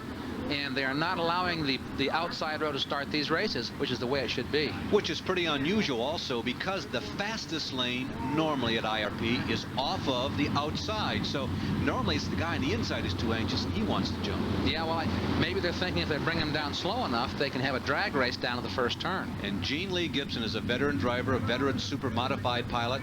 He was injured severely in a practice crash in Sandusky, Ohio earlier this year, but he's back in the saddle and he's starting on the pole in the last chance race. This one is nearly a side-by-side start. Stouffer still gets the advantage, but Gibson gets a great dive into turn number 1 and comes out the leader as they exit the second turn, looking for the second straightaway of lap number 1. A very good start, and I'm real surprised that Stouffer is doing an excellent job, and the best I've seen him do so far. The field comes on at turn number 4. Stouffer is high right along the wall. Greg Staub jumps to the inside. Running second right now is Larry Tyler. Give you a comment on, but Gene Lee Gibson has the lead. Now, Gary, you've got a comment on Greg.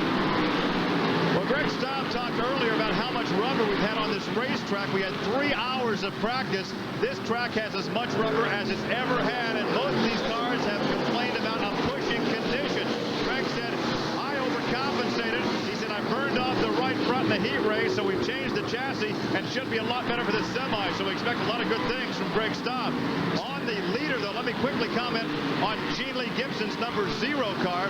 He said, this is a community effort. My dad owns the frame. My brother owns the engine. I put the car back together. He had that very serious crash in tire testing up at Sandusky in April. Spent 4 days in the hospital, but he's back in the groove here. Thanks, Gary. We'll Steve, the drive shaft came loose in that accident. It came inside the cockpit and really gave him some severe cuts on the underside of his body. Yeah. He's running real good tonight. He's had a good, great high line. Red Stoper out of Florida that Steve commented was doing such a good job tonight has been slowing progressively lap after lap. We've only completed 4 of this last chance race, and Stoper is dropping out. He will not qualify for tonight's main event. Meanwhile, up front, that yellow and orange car disappearing in the distance, and on your screen right now, that's Gene Lee Gibson that Gary was just talking about. In second position is the number 88 car of Larry Tyler. He's a rookie on the USAC Sprint Car Trail this year. And the number 44 machine, it's a white car, that's Greg Staub. He is running third. Now, running back in 6th, 7th, and 8th was that group of cars that you just saw momentarily. They are not in it for one of the qualifying positions, but it is the best action on the track right now. That's Charlie Workman Jr. that brings that field around. The red car in the second position was Dave Durnwald. This is a tough position to be in back there. You know that you have a half a track to catch up to at least get a transfer spot, and you're stuck behind cars that you can't get around. Basically, all run the same speed. It's really hard on your nerves. 12 laps to go. The top 4 cars will qualify for the main event. There is Mark Alderson, who had that very exciting ride, and I'm sure frightening for him in his heat race. Mark had to start this race back in 11th position. And we've had a couple of cars come together on the inside of turn number 3. That is Alderson, whom we had just taken a look at, and Mark throws his hands up in desperation. He's had a tough night. Yeah, I'm not sure what happened. There was a car in front of him that slowed down a little bit, and when he tried to get around, they both went the same way. They just got together, and he spun, and the other car spun and kept going. We believe it was Lockport, Illinois' Bruce Field, who was also involved in that. Gary, did you see that? The comment that I had, I went down and talked to Red Stopper about his problem. He said, I again burned off a right front. He said, I did it in the heat race. He said, the car is pushing. We can't catch up with the race car, and we burned off a right front, so he parked it. Well, Steve, we have a lot of rubber laid down on this track, as Gary mentioned. Let's, however, first go back and look at the situation involving Mark Alderson slowing. And here comes Bruce Field on the high side, and they just come together. That's what it was. It was Mark that was slowing down, and Bruce tried to go by on the outside and caught him with his left rear.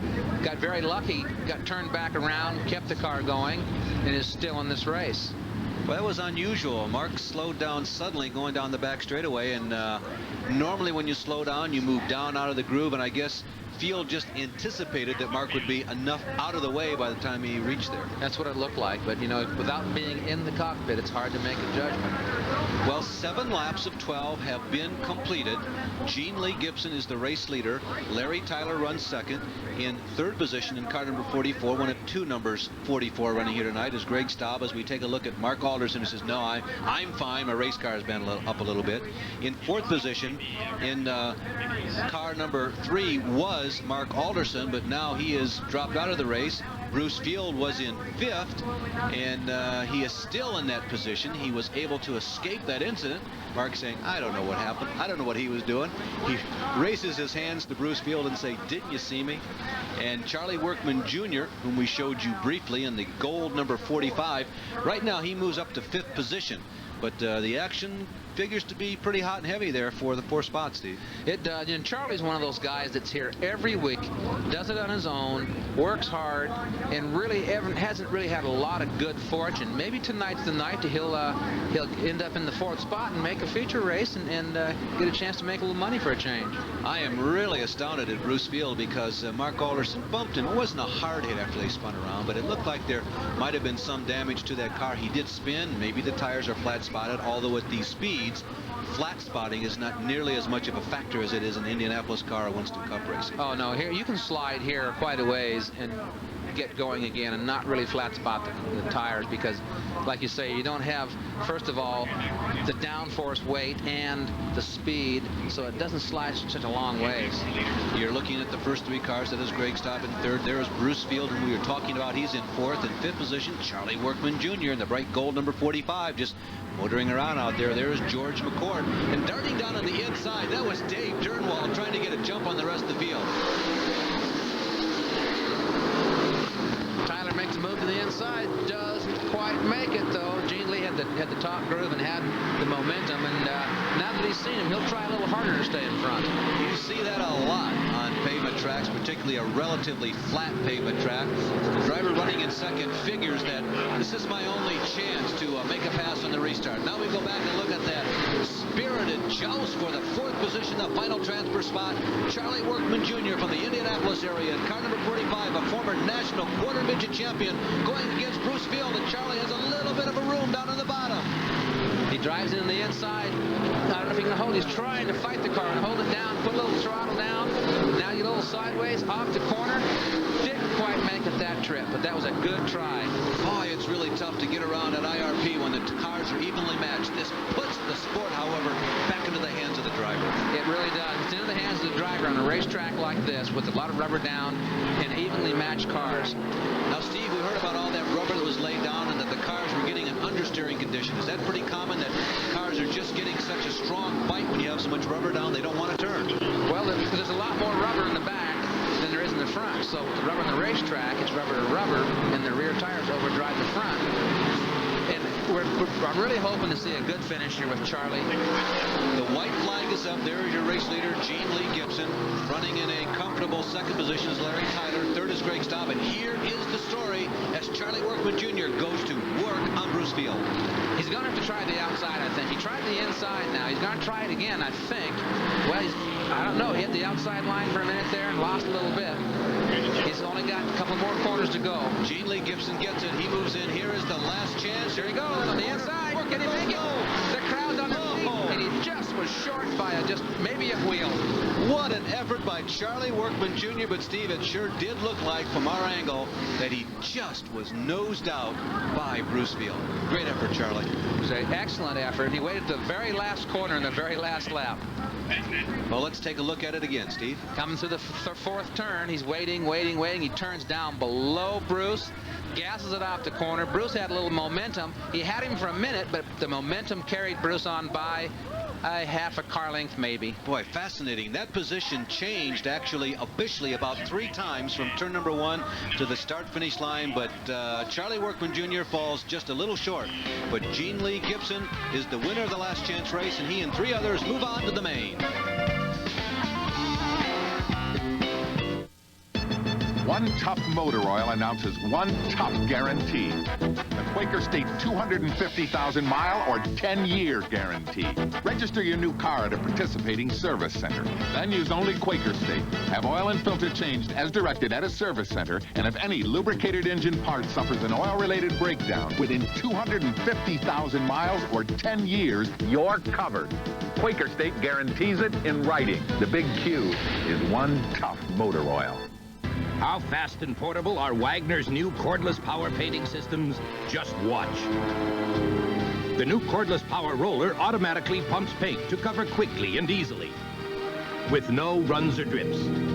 The new cordless power brush is perfect for trimming any job, big or small. There's no better way to finish a job with flying colors. Anywhere. Cordless power painting from Wagner. Not just a whole lot faster, a whole lot better. Back at the Indianapolis Raceway Park for USAC Sprint Car Racing. Now, we'll be at Winchester next week. Let's take a look at the results of the last chance race. Gene Lee Gibson coming home the winner. Wayne Hammond second. Greg Staub was third. And Bruce Field just barely getting into the main event. The final 4 cars to transfer. Now, we mentioned that we will be at Winchester next week. They are conducting a tornado relief fund, and $1 from every one of their admission tickets is going to go to the victims of that terrible storm that swept through southern Indiana. Since the 1960s, the Chevrolet V8 power plant has been the engine of choice in USAC sprint car competition. However, in recent seasons, we're finding that less may be best. And that's because of the successful V6 Chevrolet of Bob Fry and the V6 Buick of Rich Vogler. There is a weight advantage to having less cubic inches. Obviously, a car that weighs less will be easier on the tires. Under USAC rules, a car with 310 cubic inches or less must weigh 1,200 pounds. Any car with 311 or more cubic inches must weigh 1,400 pounds. Consequently, this Chevy V8 is a 309.5, and the Buick is at 274. On the other hand, most of these V8 power plants are 406s, are 410s. We do have one V8 that's at 305 this evening. That's the new car of Don Schilling. However, with that 200-pound weight advantage, these drivers and crews are finding they can go just as fast, if not faster, with less weight and a smaller engine. We may see more in the future. A lot of decisions have to be made in motor racing. What kind of engine to use, what kind of chassis to use, weight all becomes a factor, and certainly horsepower. Well, weight and horsepower will carry a major role in just a few moments. Hidden Palms Tennis Club, the clay court facility in Brandon. At Hidden Palms, our members enjoy the advantage of clay court tennis night and day. 11 clay courts, shower and locker room facilities, steam room, exercise area, a pleasant restaurant, a quality pro shop. Call and ask about our free 7-day mini clinic. Hidden Palms, 685-3956. Call today, 685-3956. My back was killing me. I'd been sleeping in my office for 3 days. The shootout with the Ferrazzi mob at Deep Six my place. The landlady'd said enough was enough. I had to find a place, a first-class place but affordable, and no landlady. Then it came back to me. Stewart Mobile Homes, Nebraska Avenue, Tampa, the #1 dealer in Hillsborough County. Featured Fleetwood, America's #1 home. Stewart Mobile Homes, Nebraska Avenue between Bush and Fowler. Continues as Ayrton Senna and Alain Prost go neck and neck in the point standings. They battle on the road course in Montreal at the Grand Prix of Canada. Sunday afternoon at 1 Eastern, live on ESPN.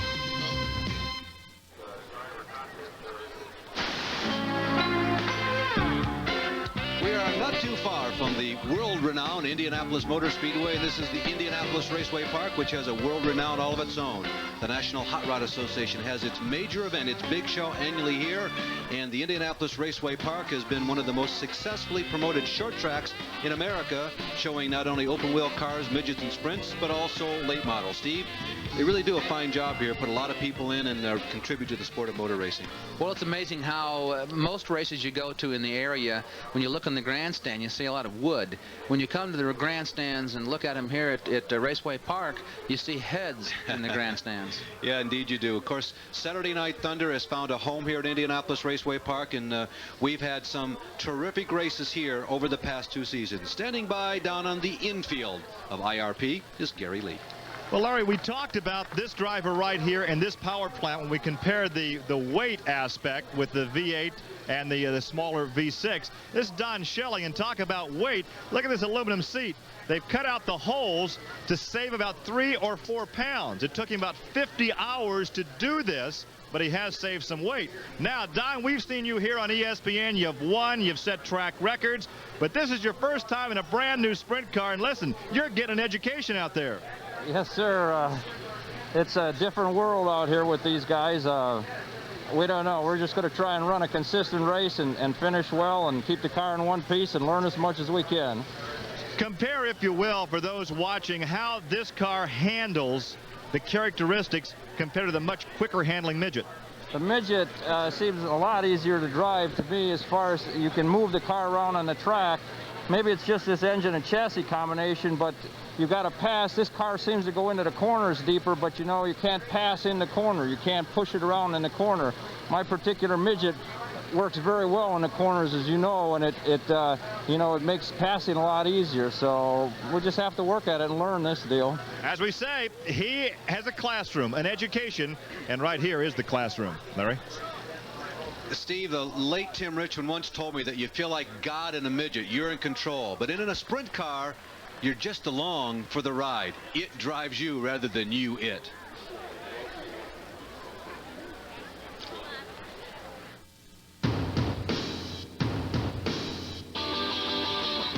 Nothing beats #1. Nothing beats the king of beers. Nothing beats clean, crisp, and cold. This is the best, and we've got it right here. Yeah.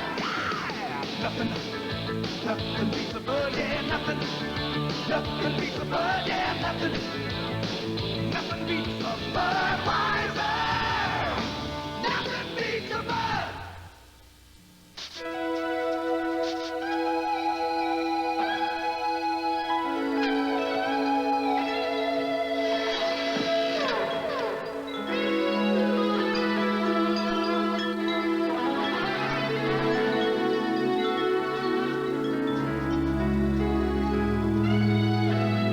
Life's full of simple pleasures, like the comfort of Levi's jeans. Or had you forgotten?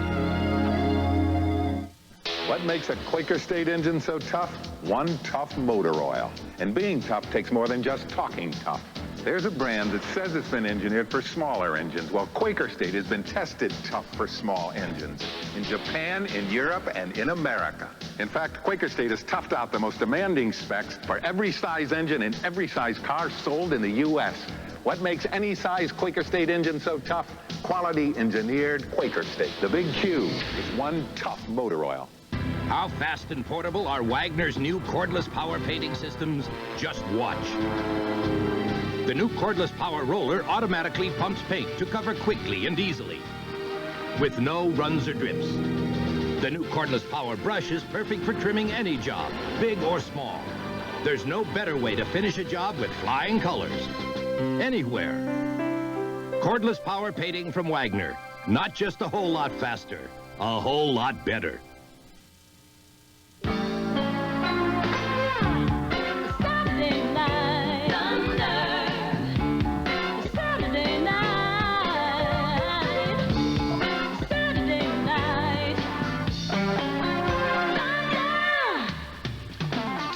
World-class racing on ESPN tomorrow. The Grand Prix of Canada at 12:55 p.m. Eastern Daylight Time. Can Alain Prost, Sean Alesi, Nigel Mansell, and the others sidetrack the Senna Express? We'll find out tomorrow, Sunday on ESPN.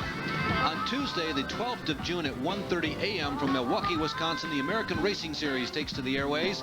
Paul Tracy from Canada has been having a great season. Will it continue on the mile at Milwaukee? Here at Indianapolis Raceway Park, you can see the Laycock family, who is very much a part of these programs as presented on ESPN, enjoying all of the action at this 5/8 mile racetrack. It's in the neighborhood for this family. It's close to home. Everyone comes and watches. It must be close to everybody because the grandstands are so full. I can't believe it. I guess so. Close to the world. Certainly this series, Saturday Night Thunder and the Indianapolis Raceway Park, they've been very harmonious. It's been good for both of those entities. We also want to pass along hello to Bob Timmie, a USAC official who has been ill recently and attempting to recover now at home, and also to a friend of yours, Gary Bettenhausen. Yeah, I have to tell Gary to leave the nurses alone. I understand he's getting grumpy also. This is the in-car that you are riding with tonight. It is Steve Butler, a three-time and defending champion from 1988, not 89, of the USAC Sprint Car Division. Steve Butler and Johnny Vance's Aristocrat Product Special out of Dayton, Ohio. And incidentally, the story on Gary Bettenhausen, he was injured in a frightening-looking crash on the 1 mile dirt track at Sacramento, California a week ago. Cars are lining up for tonight's main event. We remind you one more time that 3 of the last 4 features in 2 different types of race cars and on 3 entirely different kinds of tracks have been won by one young gentleman, Jeff Gordon. Can Jeff Gordon, who set a brand new track record tonight in qualifying, do it again?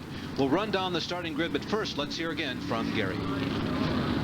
Well, I was interested in the fact that Johnny Caples, the president of CART, was here working on Roy Carruthers' car in his suit trousers, in a white shirt and a tie. I said, why don't you roll up the sleeves? I realize you have a position of responsibility with CART, but come on, let's get dirty. He said, Gary, I just arrived on a 22-hour flight from Australia.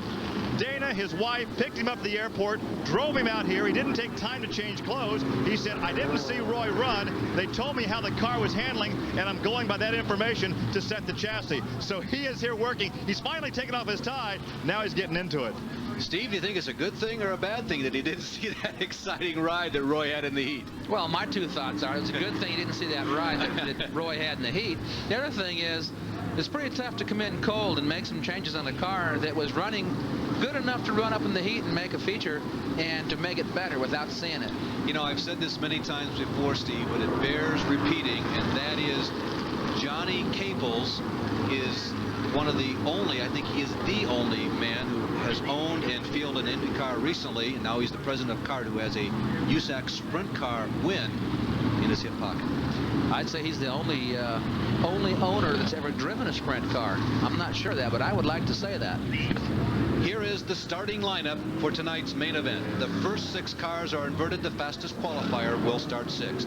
On the inside of row number 1 from Michigan is Gary Fedewa. Gary has experience in late models, lots of experience in sprint cars, and he will start on the pole tonight.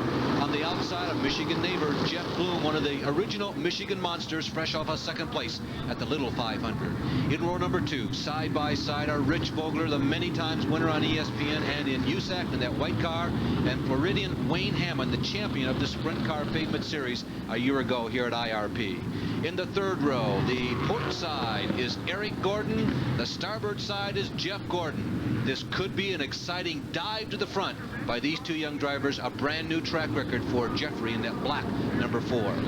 In row number 3, the cars side by side are number 2B and 12P. Our camera car, Steve Butler, is on the inside, and Don Schilling, making his first run ever in a sprint car, is on the outside. He starts this race in 8th position. That could be interesting. In the 5th row, Andy Hillenberg. Indiana's Andy Hillenberg, also lots of open wheel experience. And Greg Staub out of the Cincinnati area. He has won on ESPN television here at this track. In the 6th row will be Jim Mahoney in the white, red, and blue trim number 8. He was involved in a fire here a couple weeks ago. And Tom Bigelow, the all-time feature leading winner of the USAC Sprint Car Division in Ray Smith's Speed Shop, the orange and white car number 14. In the 7th row on the inside, from the state of Florida, a rookie in the USAC Sprint Car Division this year, hoping to become Rookie of the Year, Larry Tyler. And the outside, a couple of cars in the 80s in this field, is Bruce Field. In this row, that is. In the 7th row, when the 8th row make, that will be Bob Ciccone in car number 2X, and another rookie in the USAC Sprints, Rick Howerton. In row number 9, our cars number 21X and 7, Roy Carruthers and Denny Martini. He too had an exciting heat race. And in the 10th and final row, David Harrison, the son of a former great racing driver, sprint car driver, and another son, Gene Lee Gibson. He was supposed to start up in the 8th position, but he has been relegated to the scratch position. Apparently something going on with the car. He is holding back as I see the grid motoring around turns 3 and 4. They anticipate a green flag this time. 30 laps to go. I expected a little better start than that from Jeff Bloom on the outside. He got a little bad start, and Fedewa got a real good jump on him. Rich Vogler also got a great jump. He is the white car down on the inside going to turn number 2. This is the CarQuest Cage Cam. You can see the view that Steve Butler has running in the 7th position. It's a beautiful view, but it's a pretty crowded view, and you're not sure quite where to go until it settles down a little bit, unless you get a real good opportunity to get by somebody. Very tight corners for lap number 1. Gary Fedewa holds on to the lead. You can see the first 8 cars are running like they were chained together. Rich Vogler looking to the inside, and I will point out something to you. That car has been very loose all night. Rich Vogler has had some scary moments in this number 1 machine. It's been fast, but it's not been glued to the racetrack. And it's always loose when you try to pass someone on the inside. And that's what you're trying to do right now, is pass on the inside, because the outside lane is full of a blue number 42. Not much change, but that is not indicative of the action up front here in the first 3 laps. We have 2, 4, 6, 8 cars that certainly are candidates for victory. Right now, everybody appears to be setting back except Rich Vogler. Rich Vogler looks hungry. He's running so hard, that car jumps sideways. You know, it's a light car with a V6, but still, being that light, it has enough horsepower to rig the tires loose when you jump down the bottom like that. We had 3 or 4 cars that were running slow in the back of the pack. Gene Lee Gibson, Denny Martini, they have pulled out of the race. And up front, the action is very, very close. We got a V8 Chevrolet out in the front, 410 cubic inch. And behind that, we've got Vogler in a V6 Chevy, V6 Buick. There is Jeff Gordon in that black number 4 going to the inside of Eric Gordon. And that was oh so close. You could see how hard Jeff was working. And he picks up one very tough position. That was a tough position. You know, it was so close. I'm not sure if they didn't just brush wheels a little bit going by. Boy, this is like 8 drivers trying to pitch no-hitters. You're right on the very edge all the way around, and the slightest little bobble, and you lose it. Oh, there's Jeff Gordon sliding to the inside of Jeff Bloom, trying to hold on desperately, smoking that right rear tire. Now we go inside with Steve Butler, and Jeff Gordon is the next car car right in front of him. Watch that right rear tire smoke as Gordon races. Gordon's trying real hard right now. His car's working great all night long. But right now, it's so big. There he goes by on the inside, and he slid right up in front. Can he hold him back? Let's see if he can hold him now. Lights the tire up, got the momentum, and he saved the spot. Jeff Gordon senses the laps going by. He sees Gary Fedewa, who has never won a USAC sprint car race, up front, holding back Rich Vogler, and Fedewa right now looks very strong. Gordon moves to the inside of Wayne Hammond. They come very close. Gordon has to get out of the throttle. He backs off but does not lose very much ground, but Jeff Gordon is the driver trying to make a move. Gary Fedewa and Rich Vogler have put about a football field between themselves and the rest of the pack. Jeff Gordon is really anxious. If he can get by, he can make the ground up. Here's a move on the inside going to the third turn. He just can't quite stick and stay there. He has to back out of it and get back in line. If he doesn't get back in line, he'll lose another spot. Wayne Hammond is definitely a pavement specialist, and Wayne Hammond, you have to be running at least a quarter to a half a second faster than him to pass him. Now Eric Gordon goes to the inside of Jeff Gordon down the back straightaway. Eric Gordon has been very fast all night too, and the two Gordons are side by side looking to find a way to get around Wayne Hammond. There is Jeff Gordon going in the middle. Jeff Gordon trying to hold off Eric Gordon at the same time trying to pass Wayne Hammond. These guys are really abusing their tires tonight. It's so tight and close that they're smoking the tires, and usually we don't smoke a tire very long and it gets bad. There goes, that was Gordon on the inside, not Gordon. That was Eric Gordon going to the inside of Jeff Gordon. What happened was that Jeff Gordon put his future in the hands of Wayne Hammond. There is the 42 car of Gary Fedewa is now smoking, and he is smoking heavily. And in turn number one, as we were watching this, Jeff Gordon got way out of shape, and now something has gone wrong with that car. Rich Vogler is slowing down. Gary Fedewa is smoking. We have a yellow flag. All sorts of things going on in this racetrack, and I think that Jeff Gordon's car is definitely limping. Yeah. Gordon has a flat tire. Oh. All kinds of things happening all the way around the racetrack, and Steve, I don't even know the reason for this yellow flag. There was a great deal of confusion. The yellow, I would have to say, is because there's so much oil being put down by the 42 car of Fedewa that they threw the yellow to have him take a look at it. Now, they'll probably call him, your black flag name right now. They're going to bring him in and take a look at it and see what the oil problem is. You can see, I believe, some oil on the front straightaway. The cars are running lower than you normally would on the straightaway, and apparently there is oil all over this racetrack. Now, we're going to go back and look at Jeff Gordon, I understand, in the black number 4, sliding in the soil. There he is, third in the racetrack. There's Eric Gordon on the inside. Wayne Hammond is there in the blue car, and Jeff Gordon launches. Ran right over his left front with his right front, and that really put it up in the air. Steve, do you think that he overdrove going into that corner, or is he sliding in oil?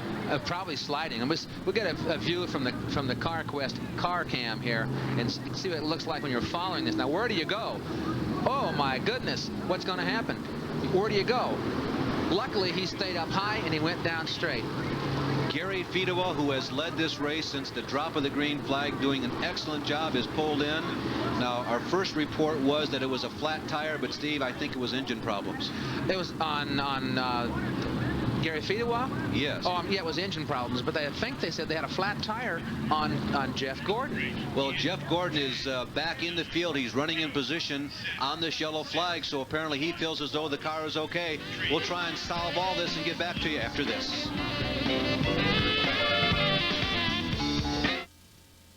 When people get spring fever, the new sweepstakes from Honor, they'll find any excuse to use their Honor card. Ice cream. Because every time they make an eligible transaction, they increase their chances of winning. New bocce ball. And with prizes like a new Cadillac, trips to Ireland, and Rolex watches, the excuses get pretty wild. Ballet lessons. Yes! Catch Honor Spring Fever through June 30th. Any excuse will do. Paper shredder. I need a paper shredder. Lightning, one of nature's most violent expressions. Each year, June through August, Paragon Cable service crews are busy repairing. To prevent damage to your home entertainment equipment caused by power surges, we ask you to perform these simple steps. Simply disconnect the cable input from our channel selector or your cable-ready equipment and unplug them from the wall. We can't eliminate the destructive forces of nature.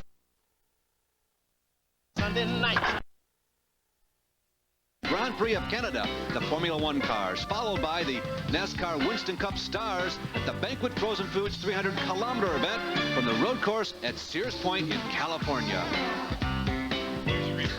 Back to one more replay of the Gordon mishap. He runs down the corner, was going to turn down below, and he didn't quite make it. He slid up a little bit, jumped over the left rear tire, and right behind him you can see the 2V car of Steve Butler, and somehow he missed him and got right by without any problem. We almost had a man win a USAC feature for the first time in his career tonight, and Gary Lee is with him. Well, actually, it would have been his second victory in USAC sprint car racing, but this trail right here of oil from the track to the pit area cost Gary Fedewa what could have been that second win.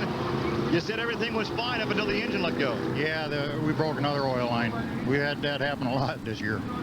We've heard a lot of complaints about pushing conditions this evening. Is it simply because of all the rubber out there? Yeah, the track's pretty tight. Pretty tight. It's been tight all night.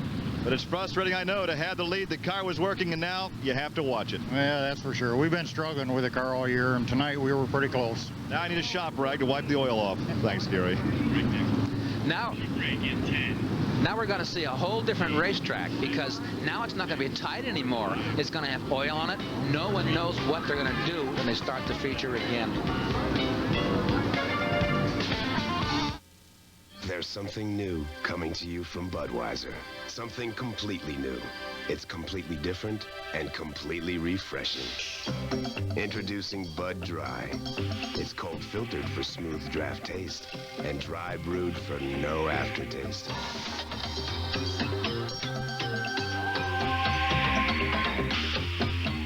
So if you're looking for smooth draft taste and no aftertaste, try Bud Dry.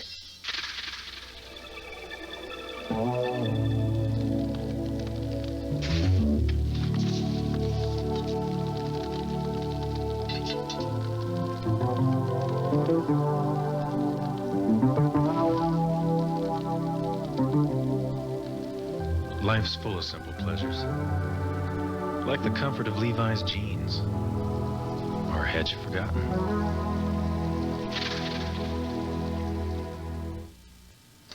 To make wrenching fast and easy, you can either do this, or get this, the Skill Wrench Cordless Power Wrench. It's revolutionary.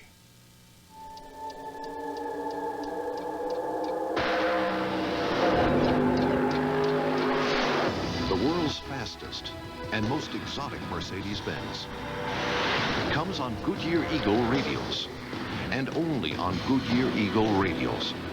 Why? Because the engineers at Mercedes-Benz want it that way. And they're another reason why we say the best tires in the world have Goodyear written all over them. Red Devil enamel. You can always count on its durable finish.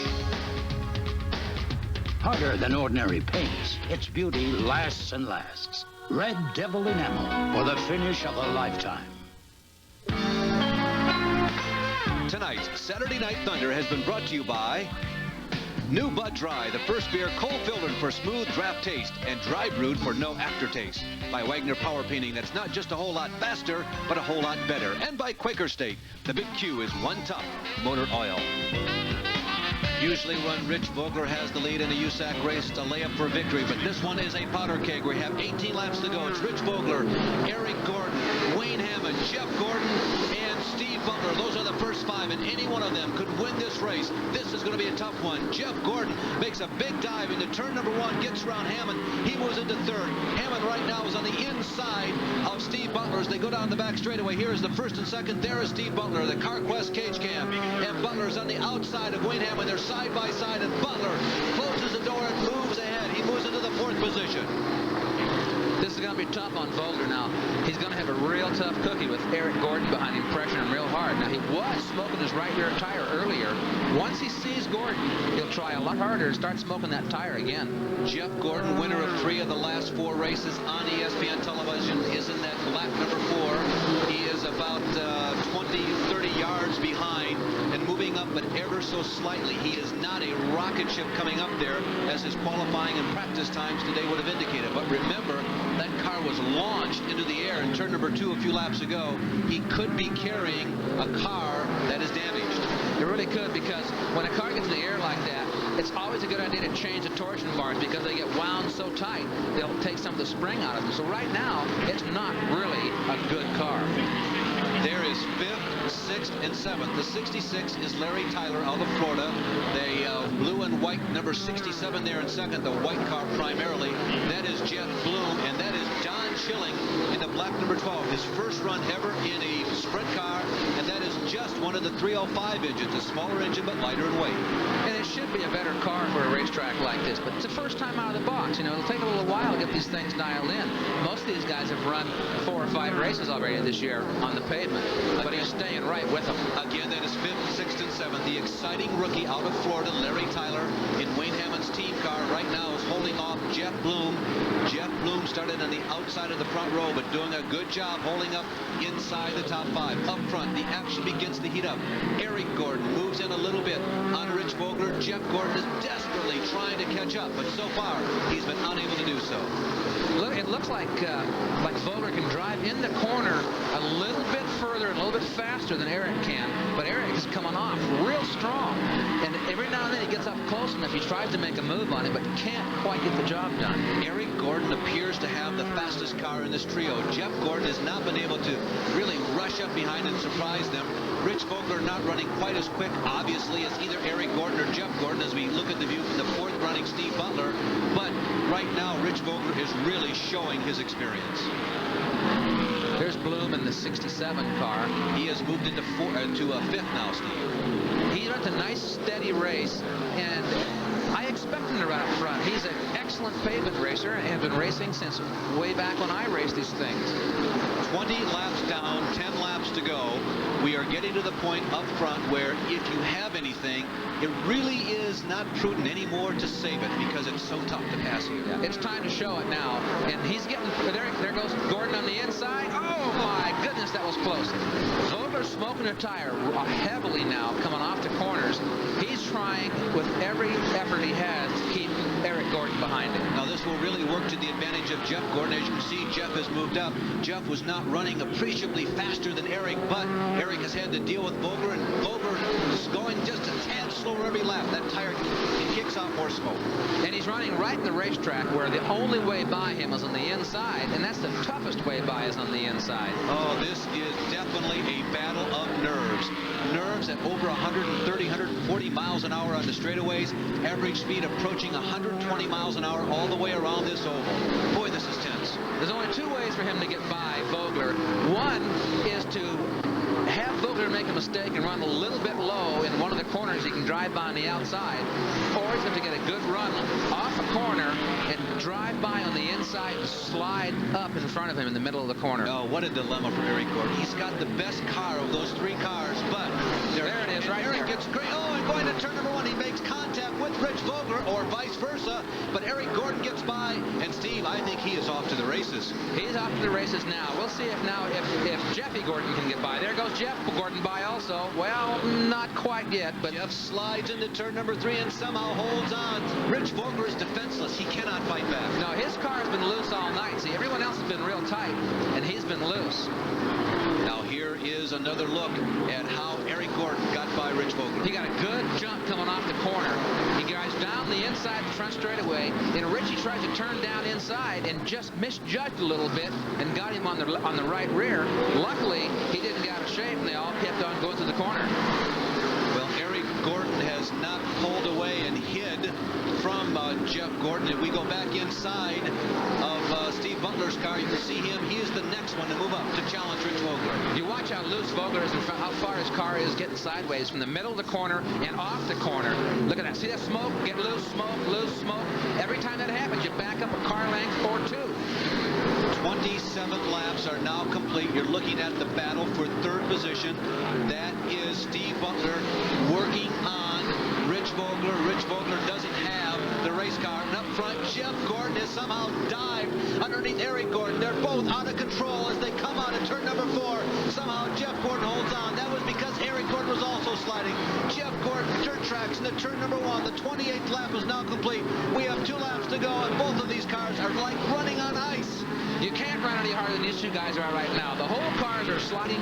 The right rear tires are on fire in the corner, and they both want it so bad. You can't back off in this position. The white flag is out. You can see the smoke coming from Rich Vogler's car. Both of the drivers in the first two positions are running on race cars that have slowed down a lot the last couple of laps. It is a matter of who has the best right rear tire or who can outdrive the other one. Going into turn 3 and 4, they slide dangerously through turns 3 and 4. Jeff Gordon desperately trying to hold on. He moves down just a half a lane, and somehow he holds off Eric Gordon. Upside down, almost upside down. Jeff Bloom slides across the start-finish line. I think he held his top 6 position when he came in contact with Wayne Hammond. And it looked like, I'm not sure, it looked like Steve Butler got by for the 3rd spot and got it away from Rich Vogler right there at the end. I'm not exactly sure. We'll see how they call it. Steve, I want to tell you something. We have seen Jeff Gordon win now 3 of the last 4 ESPN races. Without question, he had to work the hardest for this one. If you didn't like this race, then you don't like racing, because there wasn't a race we've seen in many, many races that comes even close to being as exciting as this race from start to finish. Everyone was driving 110%. These cars are worn out just like the tires. I saw it happen, the win. I don't know how it occurred. Here's a replay on what happened for 3rd, 4th, 5th, and 6th in the final lap. Now here's Butler trying to get around the outside of Vogler. I think he might get by here. I don't remember. There, okay, we see Hammond get sideways. Okay. Almost upside down. Bloom runs over him. He couldn't miss it. Nothing he could do. Did he slide a pace? He almost slid across with a spot, but he didn't slide across fast enough. He did get 6, but that is about the furthest that you're going to see a car get up on its side without going over. That was so close. I mean, that's the time you need signs in the belly pan. Steve, I want to say it again. I saw Jeff Gordon win this race. I can't believe it. It was an awesome ride. I'm telling you what. Eric Gordon appeared to have the fastest car of that trio of Rich Vogler, Jeff Gordon, and Eric Gordon. And somehow, Jeff Gordon reached down on the inside those last 2 laps where we were watching what was going on in 3rd and 4th and came up and got around Eric Gordon. On the outside, he's gassing it hard. Eric Gordon's on the inside, and he knows he has just one more chance to get by. And they're gassing it hard enough. You watch, pretty soon the right rear tires are going to start smoking. They're both going to be sideways. There's one car sideways. There's the other one coming up. Now they're getting close together. Now the smoke's going to start coming. And he just out-dragged him off the corner because he had the momentum on the outside. We told you before that sometimes on a pavement racetrack, the faster race car will win easily. But tonight, you saw a couple of race drivers go head-to-head for victory here at IRP. Gary Lee is with Jeff Gordon. Jeff, I don't know what you do for an encore. You had to work to get that track record. You had to work to get this victory this evening. I tell you what, I can't believe it myself. I really didn't feel fast enough to win the race, but you know, I took it easy. I saw Vogler smoking his tires really bad, and I think Eric thought the same thing, and he paced himself too.